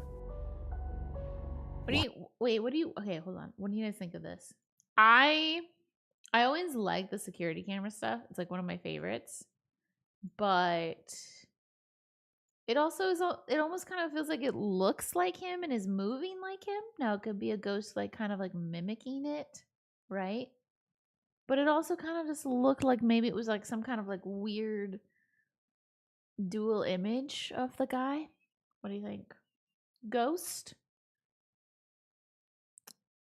or mirror? Of the parking structure. Lights out. One afternoon, Rachel Navarro is home alone in her New York City apartment. Due to maintenance issues, the power in her building has temporarily been shut off. And this is when things just start to get really weird. Okay, hi. Is someone pranking sorry, I'm me, just or watching is this a something, ghost? but literally, hold on. There's no electricity in our place right now, okay? Turned it off, but I swear, shite. Okay, this door, Jesus, has been doing this shite literally all day. And look, it's shite. Oh my god. Shite. It looks like someone's there, right? Hello? Hold on. I'm going out there. No, don't go out there. Why would you do that? Don't go out there. Hold on, there's no light. Oh, I turned the flash on because I couldn't see shite out there. I got my effing mace. I don't like that word, shite. Okay. I swear. What the fuck happened to their door? Blood of Jesus. Jesus. Why would you though? Oh my gosh, Jesus. Why would you though? If someone's banging on your door, why would you go out there? Okay, do not go out there. Always moves because of the wind. I'm not really the wind worried about what that. wind?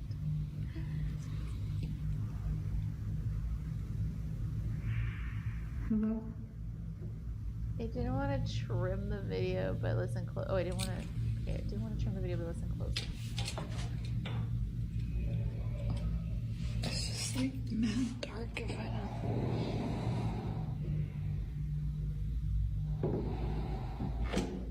With no electricity? That is so fucking dark. Bro, no. Oh, Jesus. No. No. No. Why would you lock the wait, she even lock the door? Rachel's front Lock the door is shaking Lock on the its door. own, and when she looks through the peephole, Maybe it auto-locks something when you can be close seen it. moving around on the other side. She grabs her pepper spray and opens the door, but no one there. It's the Just her good creepy, idea. pitch black hallway. Then Rachel hears what sounds like someone breathing and whispering in the hallway. Oh, shit. Oh, shit. Jesus. Understandably, she turns around and heads right back inside. She should have never been there As in a the Nuke first Stop place. By viewer, Rachel decided to email us about her creepy experience. To this day, she still has no idea what was going on in her hall. No vacancy. This next creepy video was recorded at a small hotel in the desolate countryside of Mexico. Still got Now, drink? for years, the staff working at the hotel one have from witnessed and Mexico? experienced unexplainable activity, usually when they're all alone. One day, a housekeeper notices someone standing at the window of hotel room number 30, even though the room should be vacant and completely empty. The housekeeper immediately notifies the hotel manager, but they find no evidence of anyone inside that empty room. That is, until later that same day. Aquí más cerquita. Yeah, it's a bit Aquí más closer. cerquita. Sí, miren, ahí se ve. If se you look alcanza a ver una closely, you cara, can see a face. unos Oh, you ojos. can. And eyes. Vamos a ver. It kind of just looks like one of those people that's wearing those, like laser masks, though, right? Like one of those red light masks. Vamos a ver a esa Let's habitación. take a look inside that room.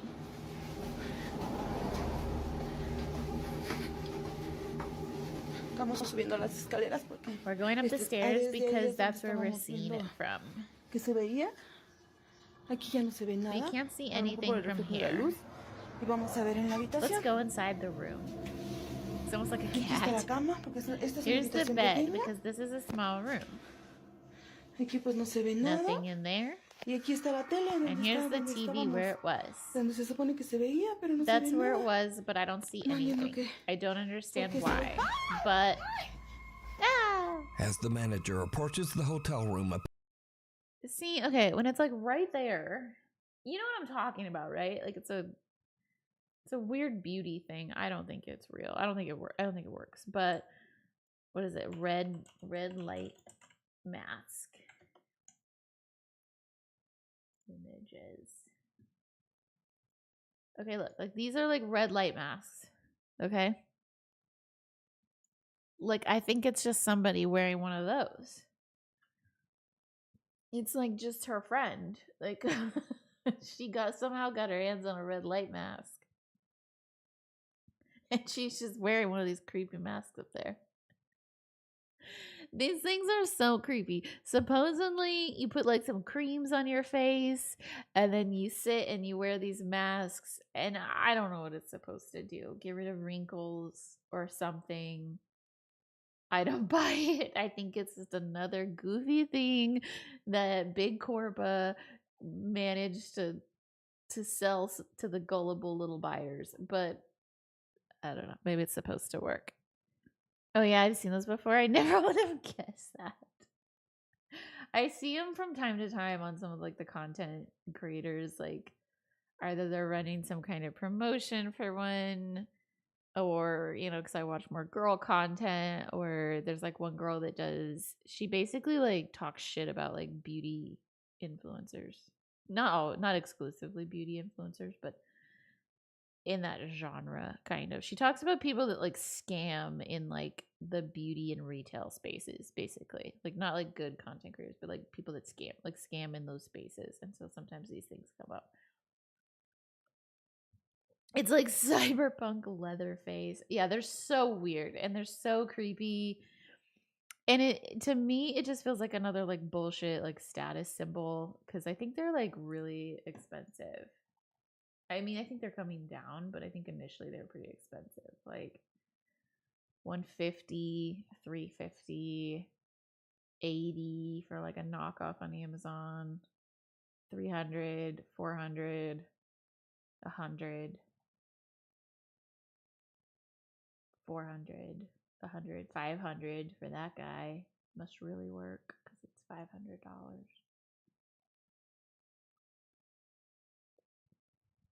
Like that's just what I think it is. Like let's see, 1730.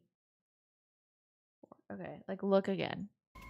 As the manager approaches the hotel room, a pale face with hollow eyes can be seen peering down at her through the hotel It looks window. like one of those with the lights The off. manager hurries upstairs and into the room, but she discovers that the face, or whatever it was, has disappeared. Like she also didn't like check the bathroom. She said the bathroom was clear, but all we see is the toilet. Like there's got to be like a little shower cubby on the right or something. But then something moves, making a loud sound and sending the frightened woman rushing right out of the room. Now the hotel staff believes that they have caught evidence that their small hotel in Mexico is haunted. But is it real? I can't or is it all unsee just the an red light elaborate mask. hoax? You decide. Dude, you said Cyberpunk. I still haven't beat that game. I like barely played it.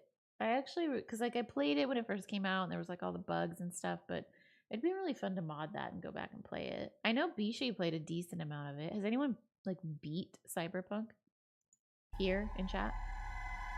In a flash, there's a lightning storm just outside Amanda Noel's house in Iowa. She looks out her front window and notices something truly bizarre. Please tell me y'all see this. Just watch. Watch straight out into that yard. Look, you see it?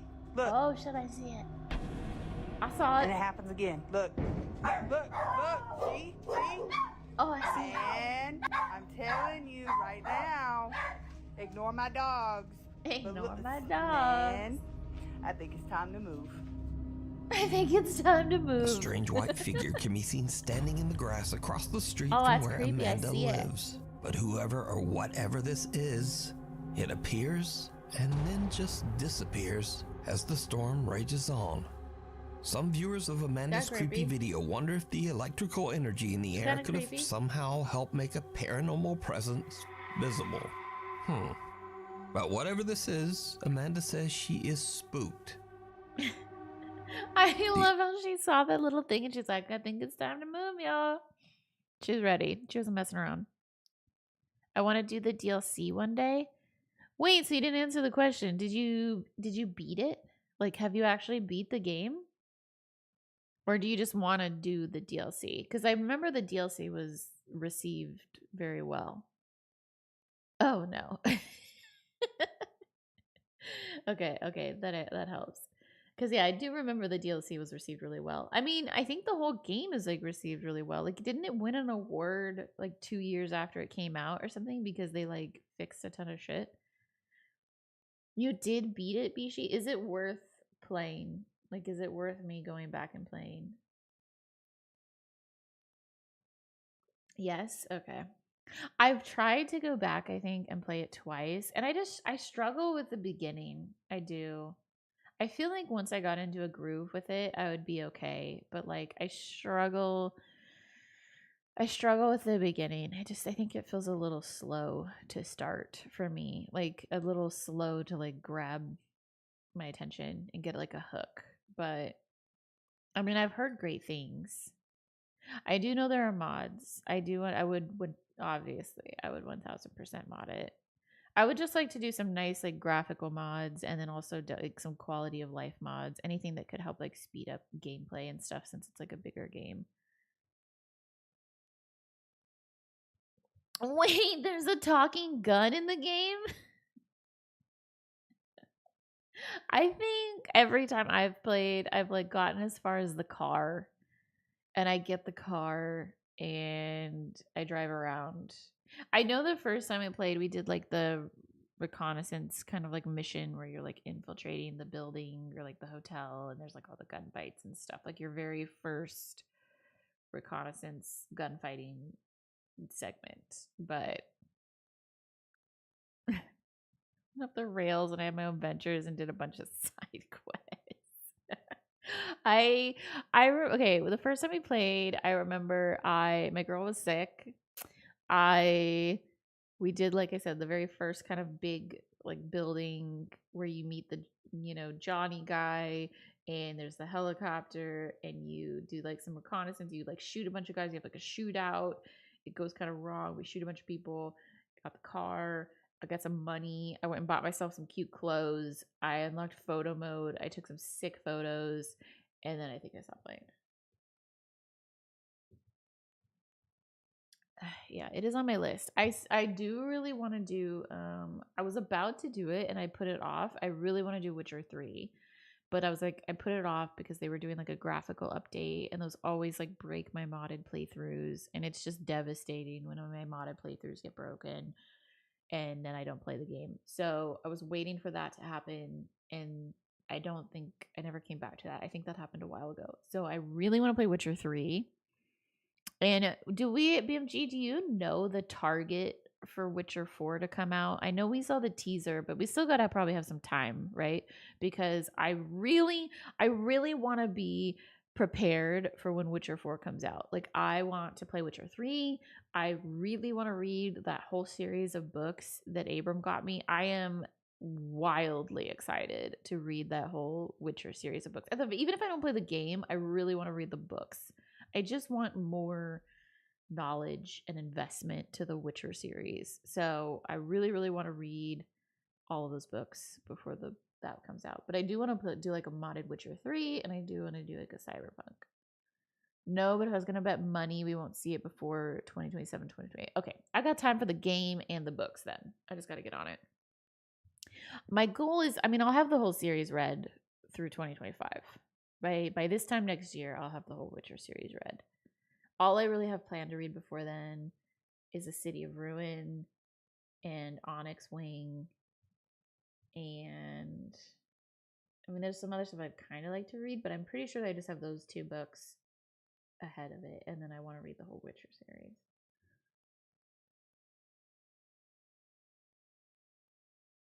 To be fair, the 2.0 update that came out the same time as the DLC for free totally overhauled the skill tree and the game.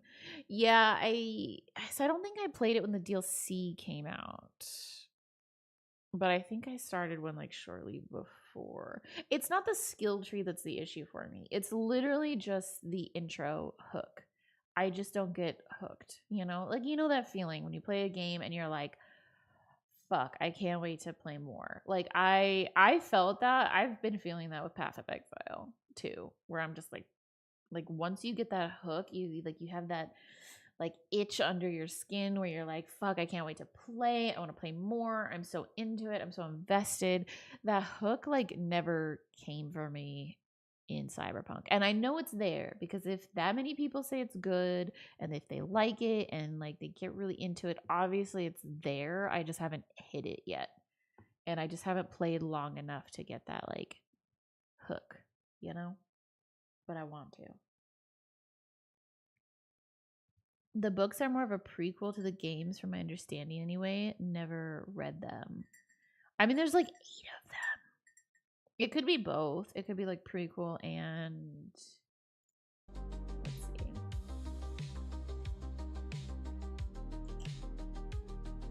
I don't know like the right thing to ask Google. Witcher book series versus the video game. How closely related are the books, games, and the TV show? I started playing Witcher 3 finally after watching the show finally, but I keep wondering if things in the story are lining up or taking bits and pieces here and there, mixing them up, new stuff, etc. And I didn't even know there were books until I started playing the game.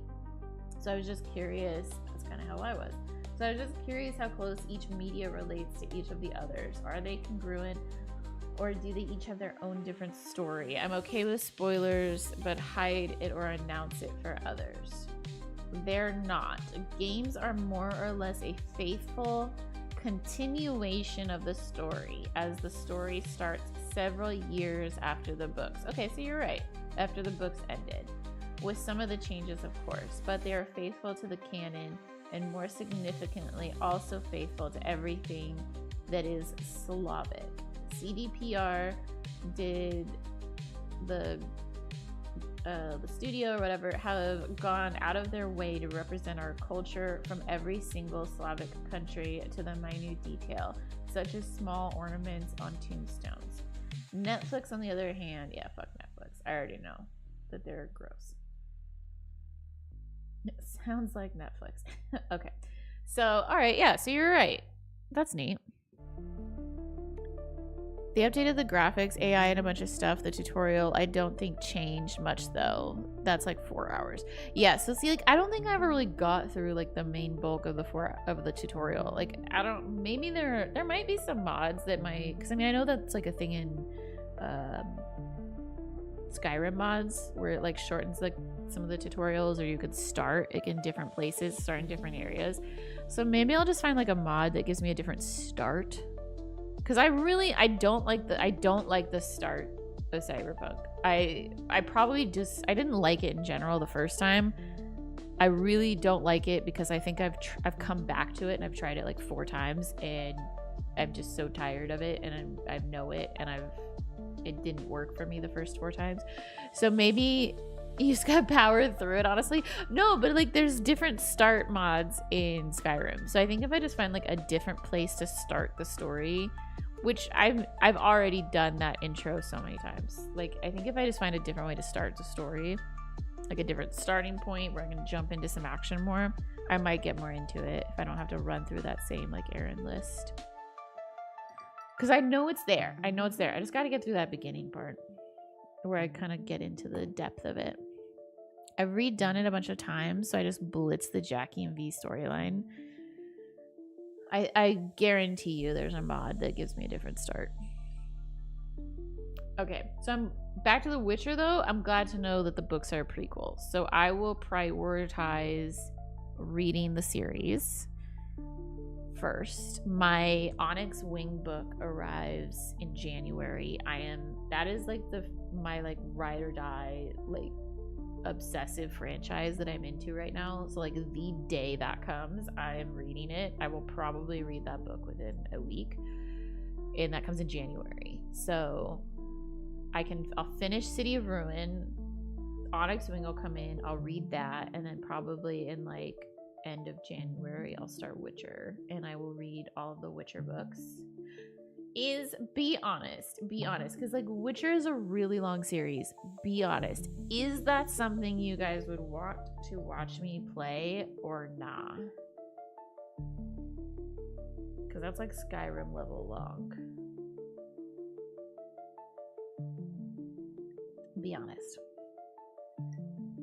I probably wouldn't start it until if I was like reading all the books. I mean, I do read pretty fast. It just depends on what I have going on. But like, if I read a book a month, you know, it's still like 8 books. Some of them are small though. Sometimes I can do 2 books in a month. Like I could do those 2 in a month probably. How many books is it again?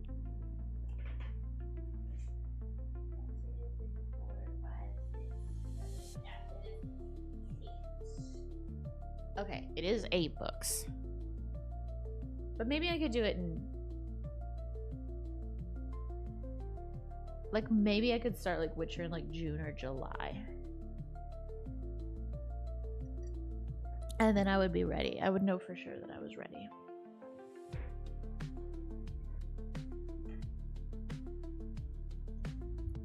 Bishi? Gina? Not answering my question. Old Baraboo Inn. Paranormal investigator Ian from the YouTube channel Midwest Ghost Hunter sets out to investigate the allegedly haunted Old Baraboo Inn located in the scenic city of Baraboo, Wisconsin. Baraboo. The inn was built in 1864. Elephants? A whole herd of elephants in Wisconsin. When the hell did you say this was? Wisconsin. The inn was built in 1864 and functioned as a tavern and a brothel. Over the years, the seedy inn became a regular hangout for many underworld figures like Al Capone and other notorious gangland criminals. Holy Over shit. the years, it is said that many people fell victim to the inn's sinister clientele, and many men and even women have lost their lives here. Today, the old Baraboo Inn is said to be extremely haunted, especially in the basement, where it is said that many men were chained to a pole and executed by the mob. Jesus. That pole still stands today, a remnant of the building's horrific past. Holy crap. So, investigator Ian decides to spend a night at the inn. Bro, I want a documentary on the Baraboo Inn. Planning to investigate all the paranormal claims. It's still early into the night and Ian is exploring the Baraboo Inn's bar area when things start to get a little spooky. Are there any spirits hanging out at this bar tonight? Are there spirits here? I heard this place is supposed to be really haunted. Could you show me what they're talking about? So I don't even know if I talked to the ghost if I went on a hunt. I feel like I would just set up all my shit and just like sit at a table or something. Like, just like let them come to me, you know? Kind of the way like nature photographers like let animals come to them. The stories of strange things happening? I'd like to see it for myself. Is there anybody here that could do that for me? It's a lot of deer heads. That sound came from over there. That sound came from over there. That scared me. That scared me. Hello? If that was you, I'm a ghost hunter, and could I you was make that scared sound by again? the ghosts.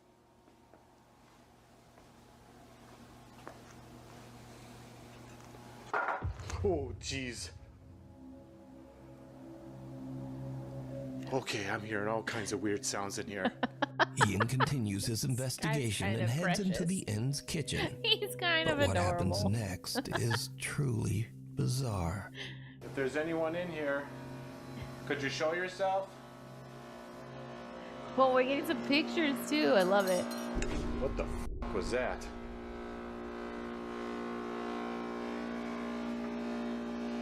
Hello? Oh, holy shit! Oh my god, something just got thrown. What the hell was that? What the hell was Look that? at that. What the f is that? Oh my god, that's like a spoon. What was that? It's on the floor. Like, how is that even possible? I don't know.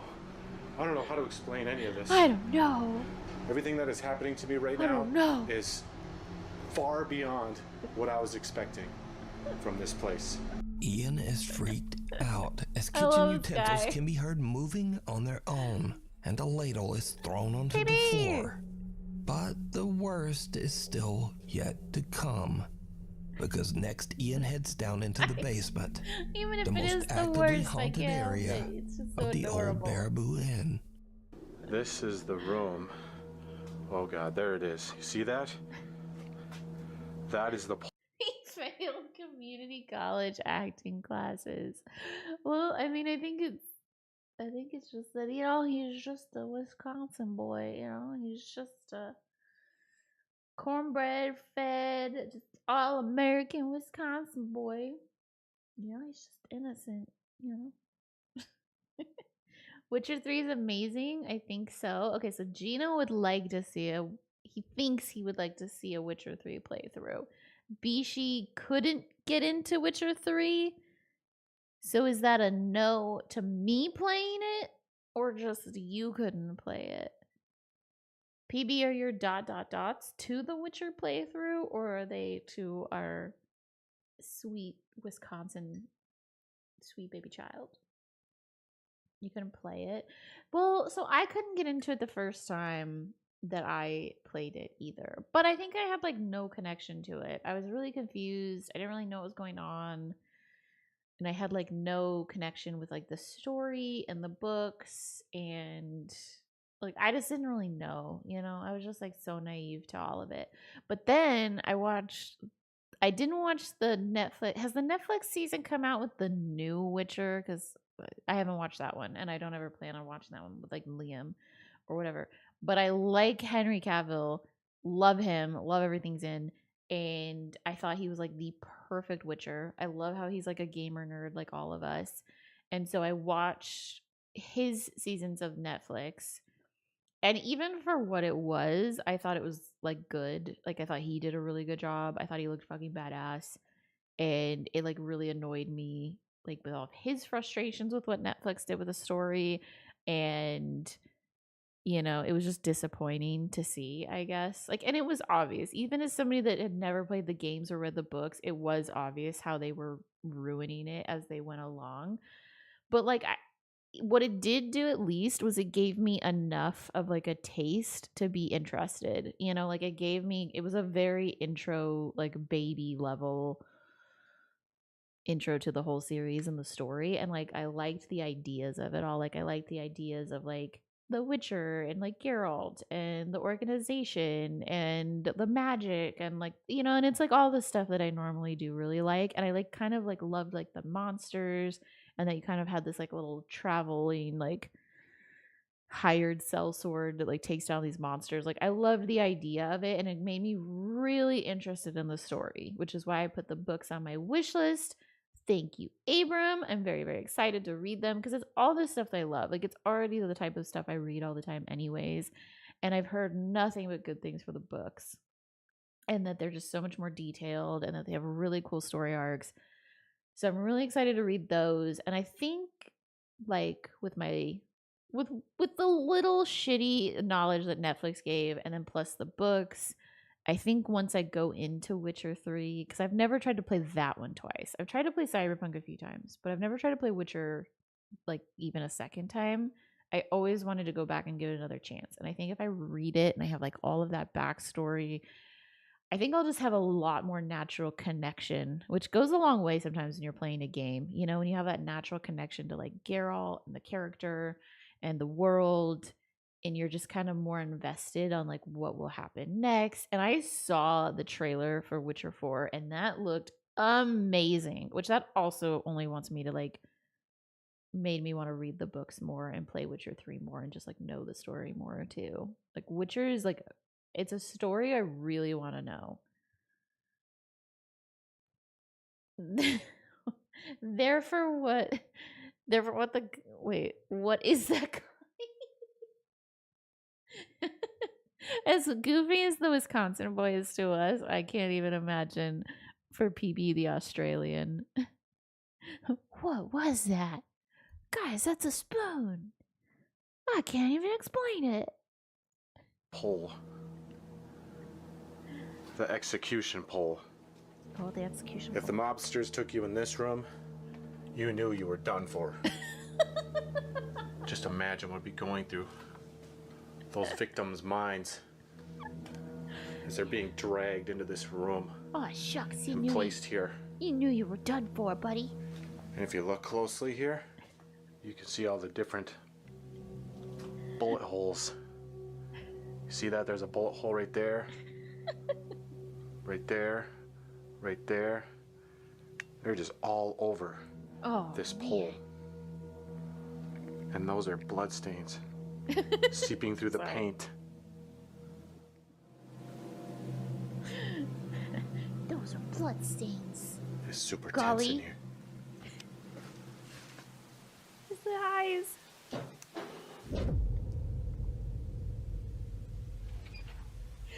Dude, I'm pretty sure we had this guy before. Wasn't this the guy that went to the graveyard and he like took the pictures and he was like kind of adorable and cute and he was like, "May I take your picture?" And he like took the picture and he was like, "Thank you. Thank you for letting me take your picture. Thank you for your time." It's very wholesome. Sounds like somebody's down here with me. Who's out there? I'm so sorry. I shouldn't be laughing. Oh, God. Holy shit. I don't know how much more of this I can take. coming from this room. Again. A pipe like makes a noise. Whole room.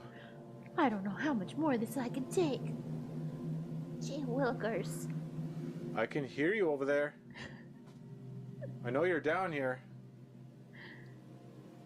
I don't think it's the same spirit at all. Kind of getting that heavy, bad feeling again.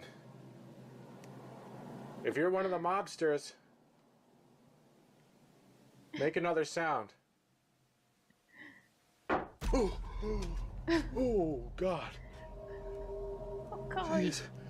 This is the last spirit I want to encounter right now. Could you do it again a little louder? Oh, shit. Holy. Oh, my God. That was a black mass. Okay, I want to get out of here. I want to get out of here. That was a black There's a freaking mass. dead end over here. I can't get out this way. Ian is terrified as he sees a dark shadow-like figure move near the infamous execution pole in the Down basement. here with the mobster twice. He's able to calm himself down enough to follow the dark figure, but he finds nothing and no one to explain what he just saw. Soon after this creepy event, Ian decides that he's had about enough, and he just heads home. You can see this full investigation with many more scary moments over on the YouTube channel, I don't Midwest Ghost I Hunter. think I could handle a whole hour investigation. I wouldn't be able to handle it. I'd be too amused. How did I do that twice? Black magic. That's how. Alright, so we want him to make a t-shirt. The ghost that scared my mama. Alright, wait, I'm gonna comment it. And then we're gonna reply. P.S. How do we do like the app? Do I just do the Nuke's top 5? Is that like his channel, right? Just do the Nuke's top 5. Doesn't it need to be all one word? Nukes.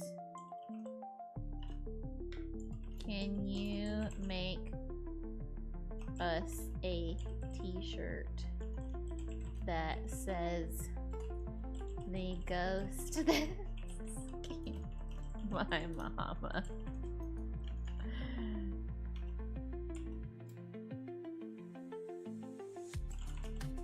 Wait.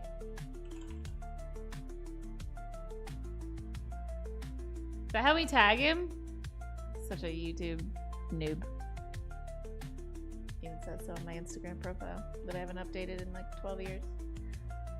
I know very little of the books. Netflix series I thought was okay. Never cared to get past season 1. It is like I said, it is okay. Like as a very, very, very dip your toes in, like, just to give you some visuals and just like a taste of what the premise is about. I don't think it was done very well. I feel like Henry Cavill did an amazing job, which I did like, because it really gives me a really good main character to be invested in.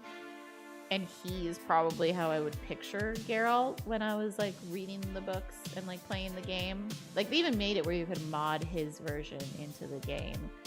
But like it just gave me, like I said, the very dip premise of like kind of like a mercenary that goes and kills monsters, like a sellsword that kills monsters. But the shows were, if you followed all of like the story and the controversy, and I did watch at least through season 3, and season 2 and 3 are significantly worse. Like the actors did a really good job. They did. All the actors did a very good job. And everyone looked really good and looked the part. And you could absolutely tell that there was just an issue in writing. Like the writing was just bad. The scene staging and framing was like really bad.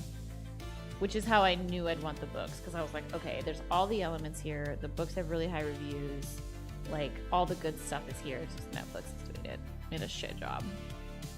I was introduced to the games, which are one came with my graphics card back in like 2007, which are 2 same thing.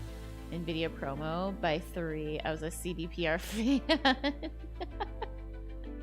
Way past my bedtime. Have a great night all. Abram, you basically made it to the end. Yeah, we watched the last nukes. Thank you so much for being here. I appreciate you. I don't know if you saw my comments about Rumi. You didn't say anything, but if you didn't see them, let me know and I'll text them to you. But have a good night. Thank you so much for being here. I need to text you back anyways.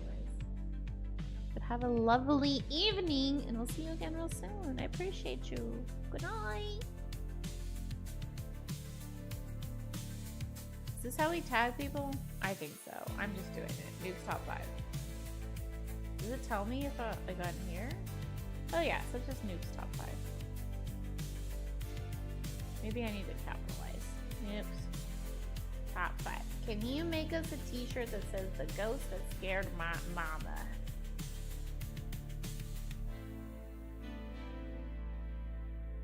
We need to start including that. Guys, go like the comments. Well, go like the video. That's most importantly. Go like the video. But also go like our comments so that maybe, hopefully, one day we get a t-shirt that says the ghost that scared my mama.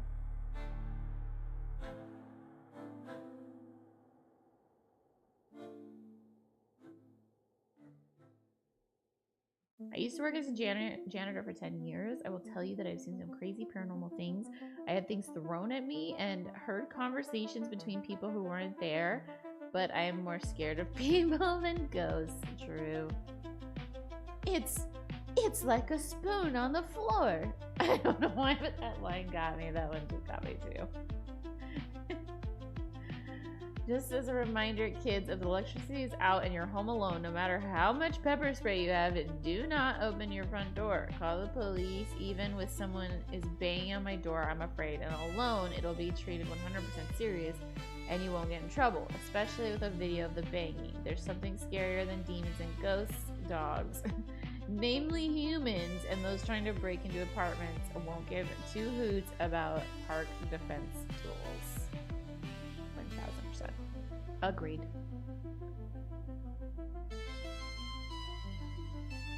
Love the little girl in the first video carrying 6 stuffed friends out to explain she was scared.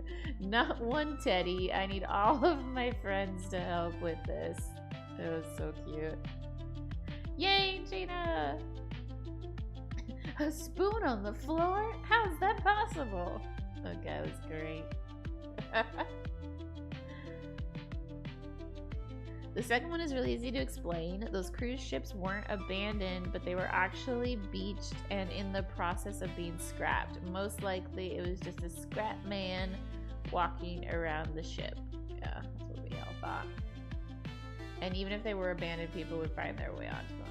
Also true. Or a YouTuber making an exploring abandoned ships video. Also that. Real.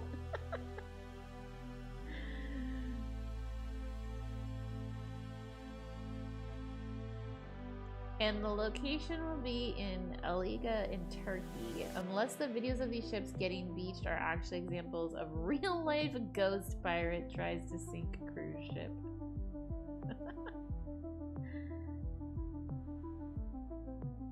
Do the homeless live in abandoned ships? Wouldn't rule that out as a possibility. Thinkers. I like it. That dark apartment hallway looks like something out of Silent Hill 2. Super creepy. That hallway was extremely creepy.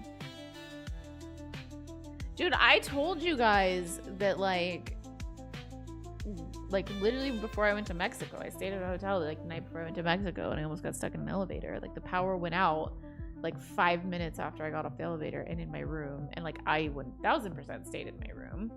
Did not go wandering around the dark hotel. I can't imagine anything fucking scarier than wandering around a hotel on the 4th floor when it is pitch black late at night. Like it was like at 10 p.m. or something when I got to that hotel room. No. No, no, no, no, no, no, no, no, no. I am living in that fucking room. You are not pulling me out of there till the power comes back on. Have you ever considered getting into Warhammer books? Absolutely fucking not. I don't think I ever would in a million years. The only reason I say that is not that I'm not interested in the story. But my roommate watches. He has them on the TV all the time. Yeah. You literally already answered it before I even could. My roommate all the time has YouTube videos on that go over the lore of Warhammer. And I love the videos. I actually do find them really interesting. Like a lot of times when he is playing them, I often find myself like stopping in my little transit around the house and listening in and like sit on the couch and I start like listening to them. And they are really good videos and they are really interesting and the stories are really interesting. But there is so much. There is like so much. If there weren't like a trillion books, I would be more interested, but there's so many that I would honestly just rather be. There's some kind of stories and series that you like want to get in. You want everything, you want all the details, you want to consume it all. But there's other ones, like, you know what I'm talking about. There's other ones where you want to be kind of like a passerby. Like you don't want to like get in the trenches. You just want to kind of get the light version of the story. And I think like the YouTube synopsis are perfect for me. I love those. Rumi Knows What's Up. The last 3 to 4 months, I've been flirting with that rabbit hole. He doesn't watch them like obnoxiously. He usually just like kind of always has them on to like chill too or something. Like usually he's doing like work on his phone or on the computer or something, like on his like tablet, and like he'll just like have them on in like background or whatever. But I always find them being very interesting. And some of the stories you get like really sucked into. Some of them are whatever, but then some of the stories you get really sucked into. Like I am a passerby. I am a YouTube person. I would love to watch those. And there's some great YouTube channels. I'll see which ones Rumi listens to and I'll share them with you. Because the ones that he listens to, they have a good storytelling and like good pictures and stuff that they post, where it just kind of hooks you in. So like, I'm not a reader of that franchise, but I am definitely a YouTube watcher of that. After Dark, Tide, and Space Marine 2, I wanted a deeper dive. I'll see the channels that Rumi watches.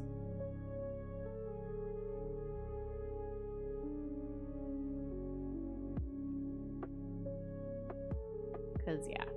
I know exactly what you're talking about. I know exactly what you're talking about. I also have a very long TBR list. Like, I feel like I'm not allowed to buy books because my TBR is really long right now. Of books, I have books on my TBR that I haven't bought, but then I also have books that I own that I have not read. I was very behind this year with everything that happened with Outlaw. All of the books I had planned on reading and my normal reading routine got very messed up with Outlaw. His health was so bad and my stress and emotional levels were so bad during those like 3 to 4 months that I was too drained to really do much of anything, even just read. So I still have like I said, I have one book that I want to finish. Then I have a book coming in January that I pre-ordered a long time ago, and I want to read that. And then I want to read the whole 8-book Witcher series. I have like, what are some books I bought this year? I think I bought, those are 3, 4, 5, 6.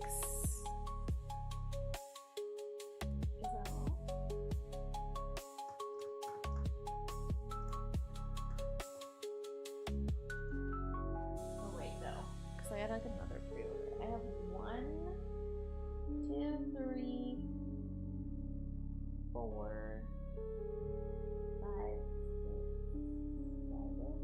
Yeah, 7. So okay. So I have with my TBR, I have City of Ruin, I have Onyx Wing, I have 7 just like kind of like random little palette cleanser books to read. I have the 8-book Witcher series, and then I've only read 1 book from the box set that you got me, Gina, and I really, really want to keep reading that. I'm very excited about that box set that you got me because everyone recommends doing a tandem read with that box set, which I have never done before, and I'm really, really excited because I'm a book nerd, and I'm very excited to do a tandem read. A tandem read is when you're reading 2 books at the same time. Like, and they recommend doing that because of the timeline and how everything plays out.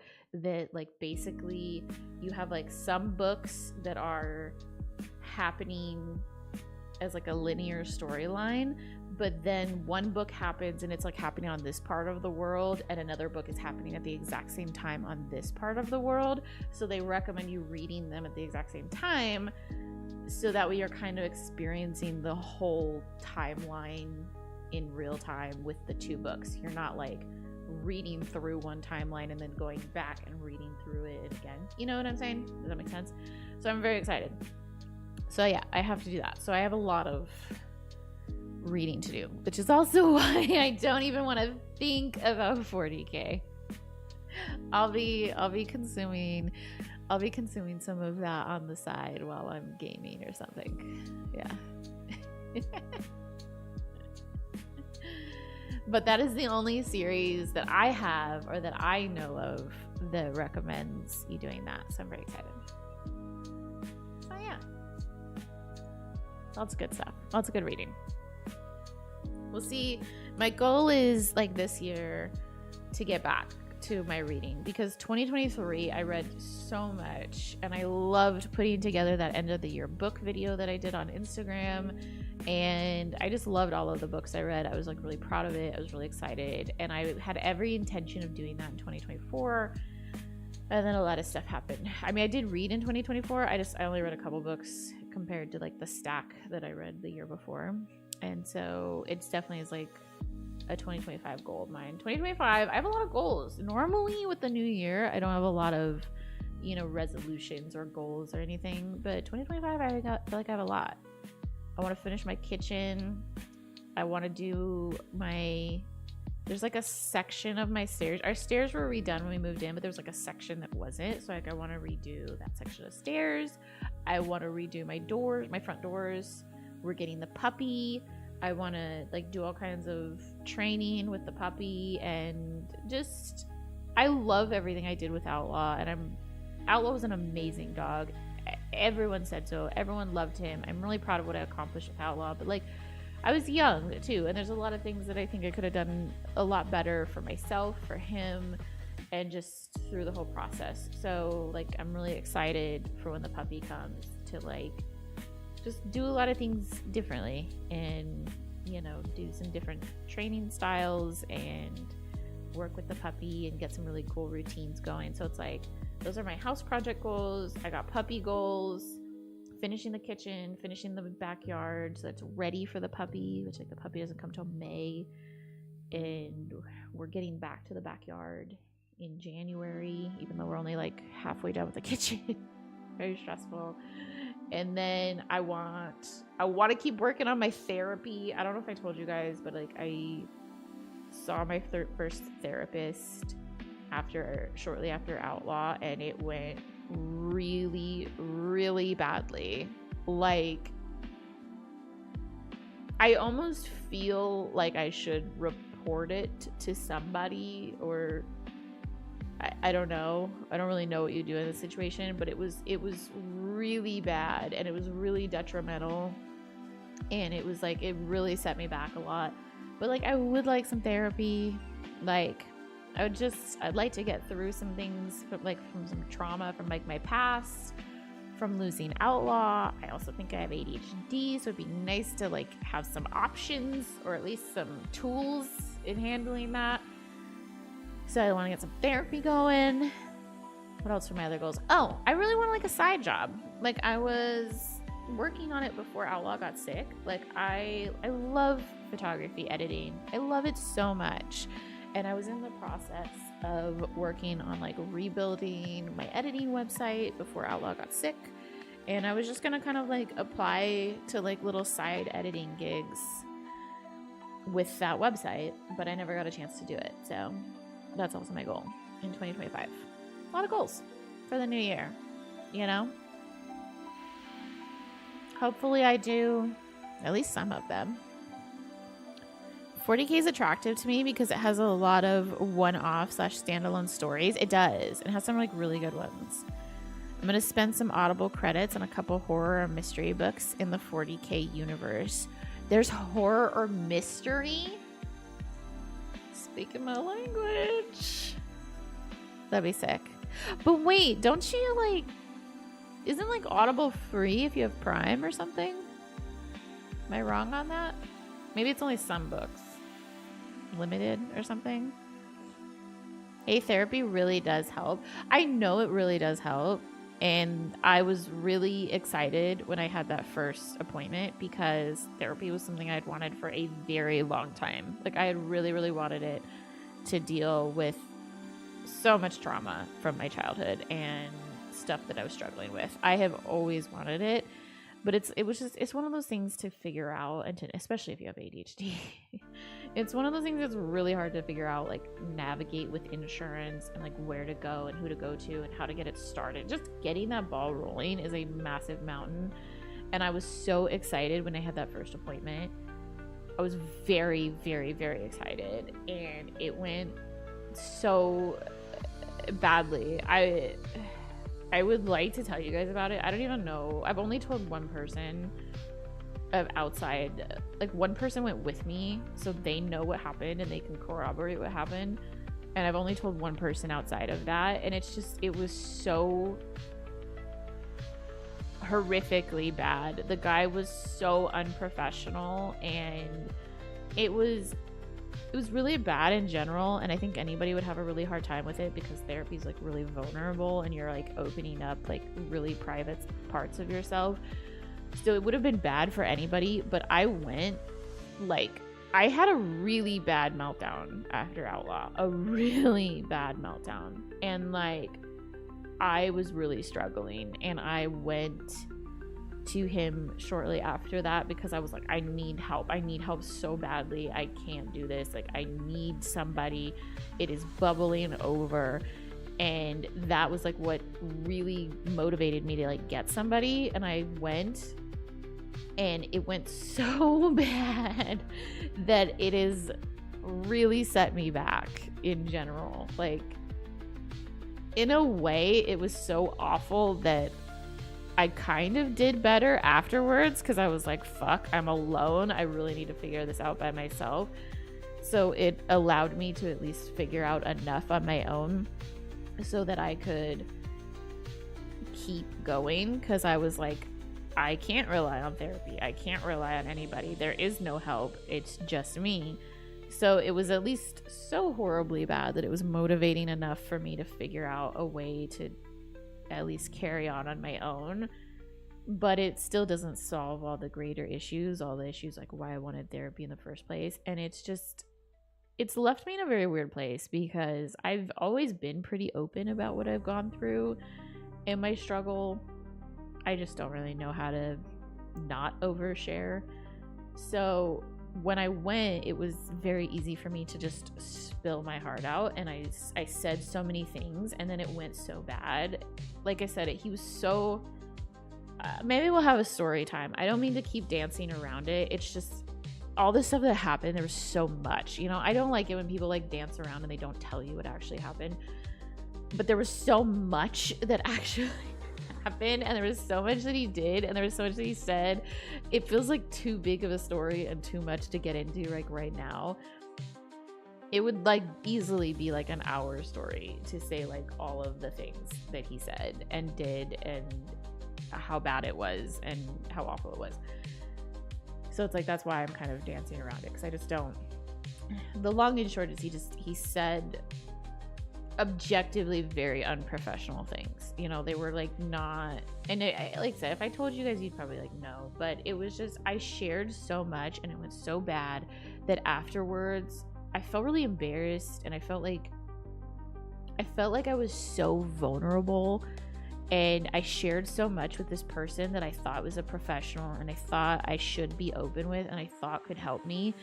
And then it ended up being so bad that I was like, you feel vulnerable, you feel embarrassed, but then you also feel like regretful because you're like, ugh, that like asshole like has information about me or knows parts about me, and I do not want such an awful person having anything of me, you know? And so it was just really awful too. And like,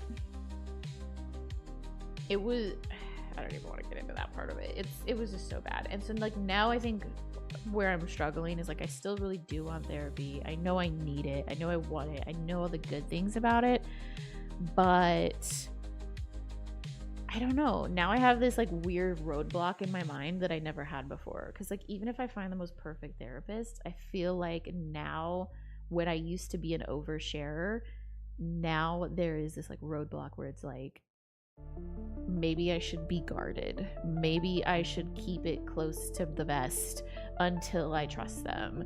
And I know why I'm like that now. And I know it's understandable, but at the same time, it feels frustrating because if I would have the right therapist from the get-go, I would just spill it all open. I would just share, and it would be easy, and we could get to the work right away, and we could fix things right away. But now, because of this other person, I have this like, my guard is up, and I have like this protectiveness that is like, don't share, or wait to share, or slow drip information until you can trust them.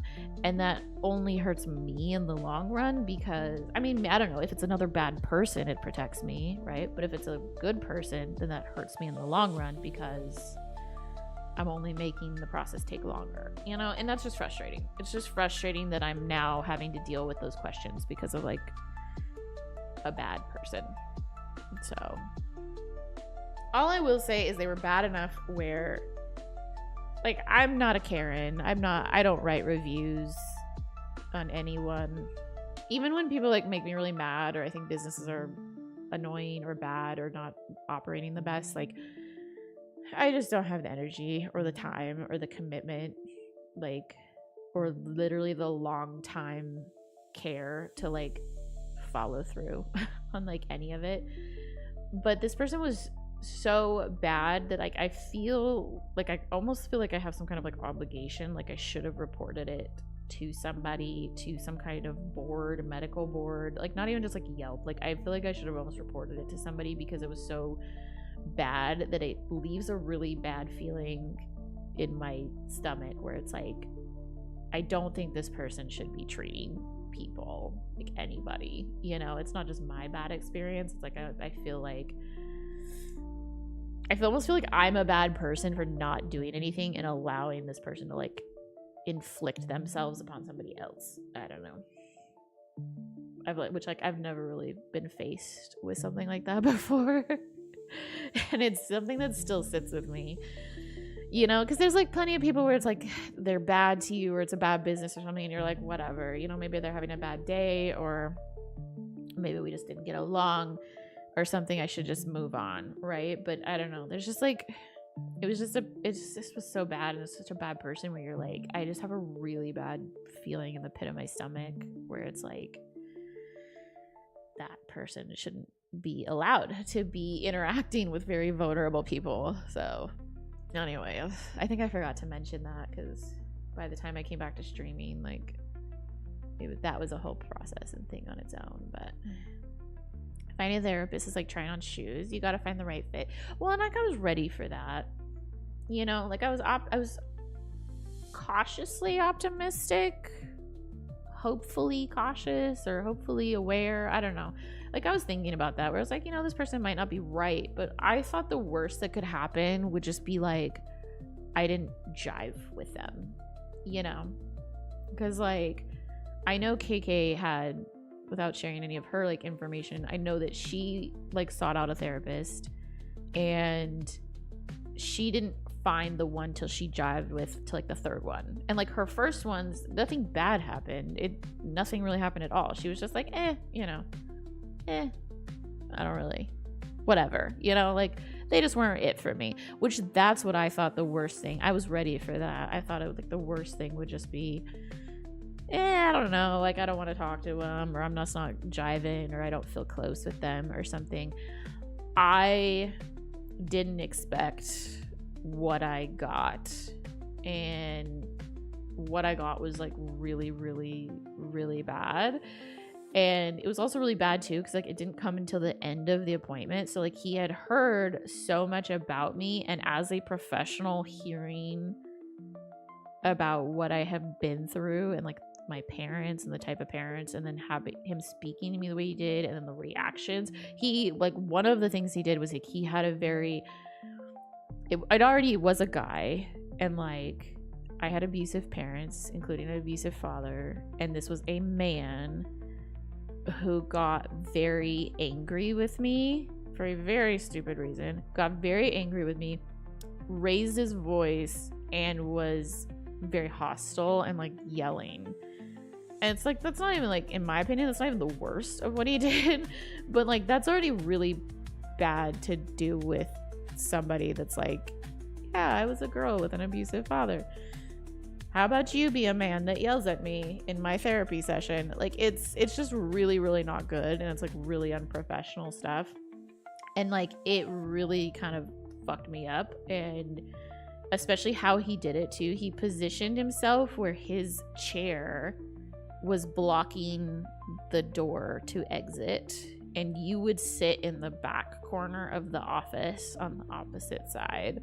So it's like you had the more I think about it and the more my mind keeps playing back, the more I get these very sick feelings about it. Was he literally had his whole chair taking up the entire space of like the door walkway. He had like all of his chairs set up at an angle in every corner.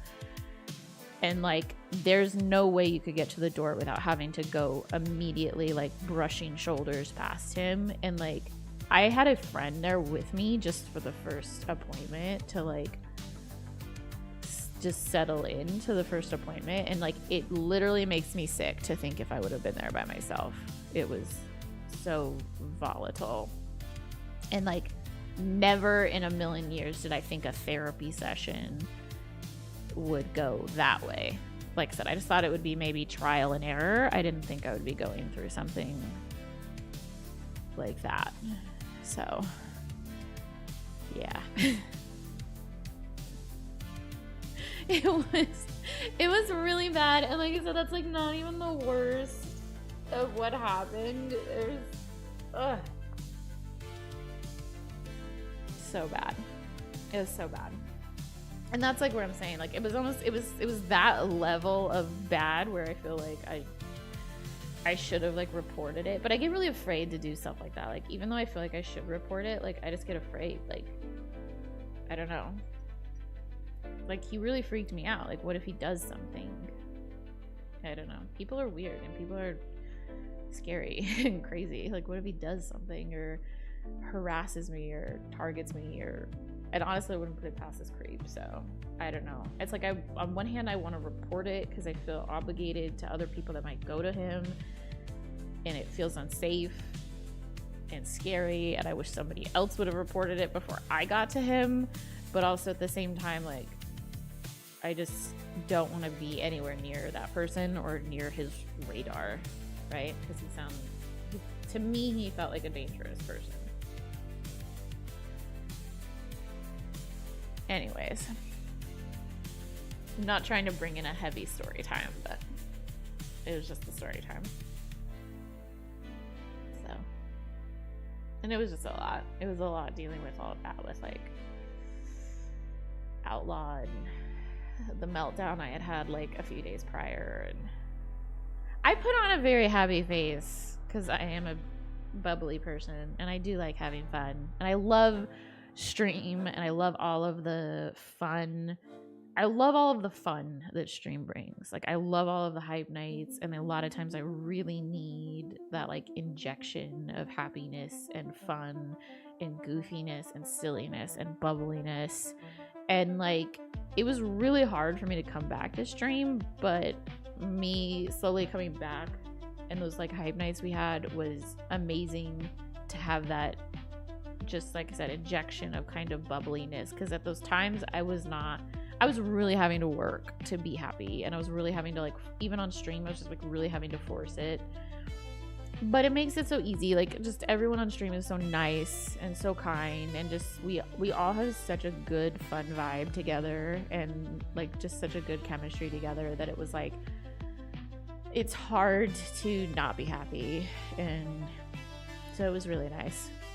It was a very hard time, and like I said, I don't talk about all that kind of stuff, and I have a much different side of myself on stream, but that's like why I do it, is because I come for, you know, all kinds of other things going on the side, and I love stream, and I love how happy you all make me, and I love trying to make other people happy too, because I know people have said the same thing to me, where it's you brighten their day or you get them through hard times, and I like being that for other people too, because you guys are that way for me, and it's helped a lot. So anyways, like I said, I didn't mean to have such a big story time, or such a heavy story time, but there you go.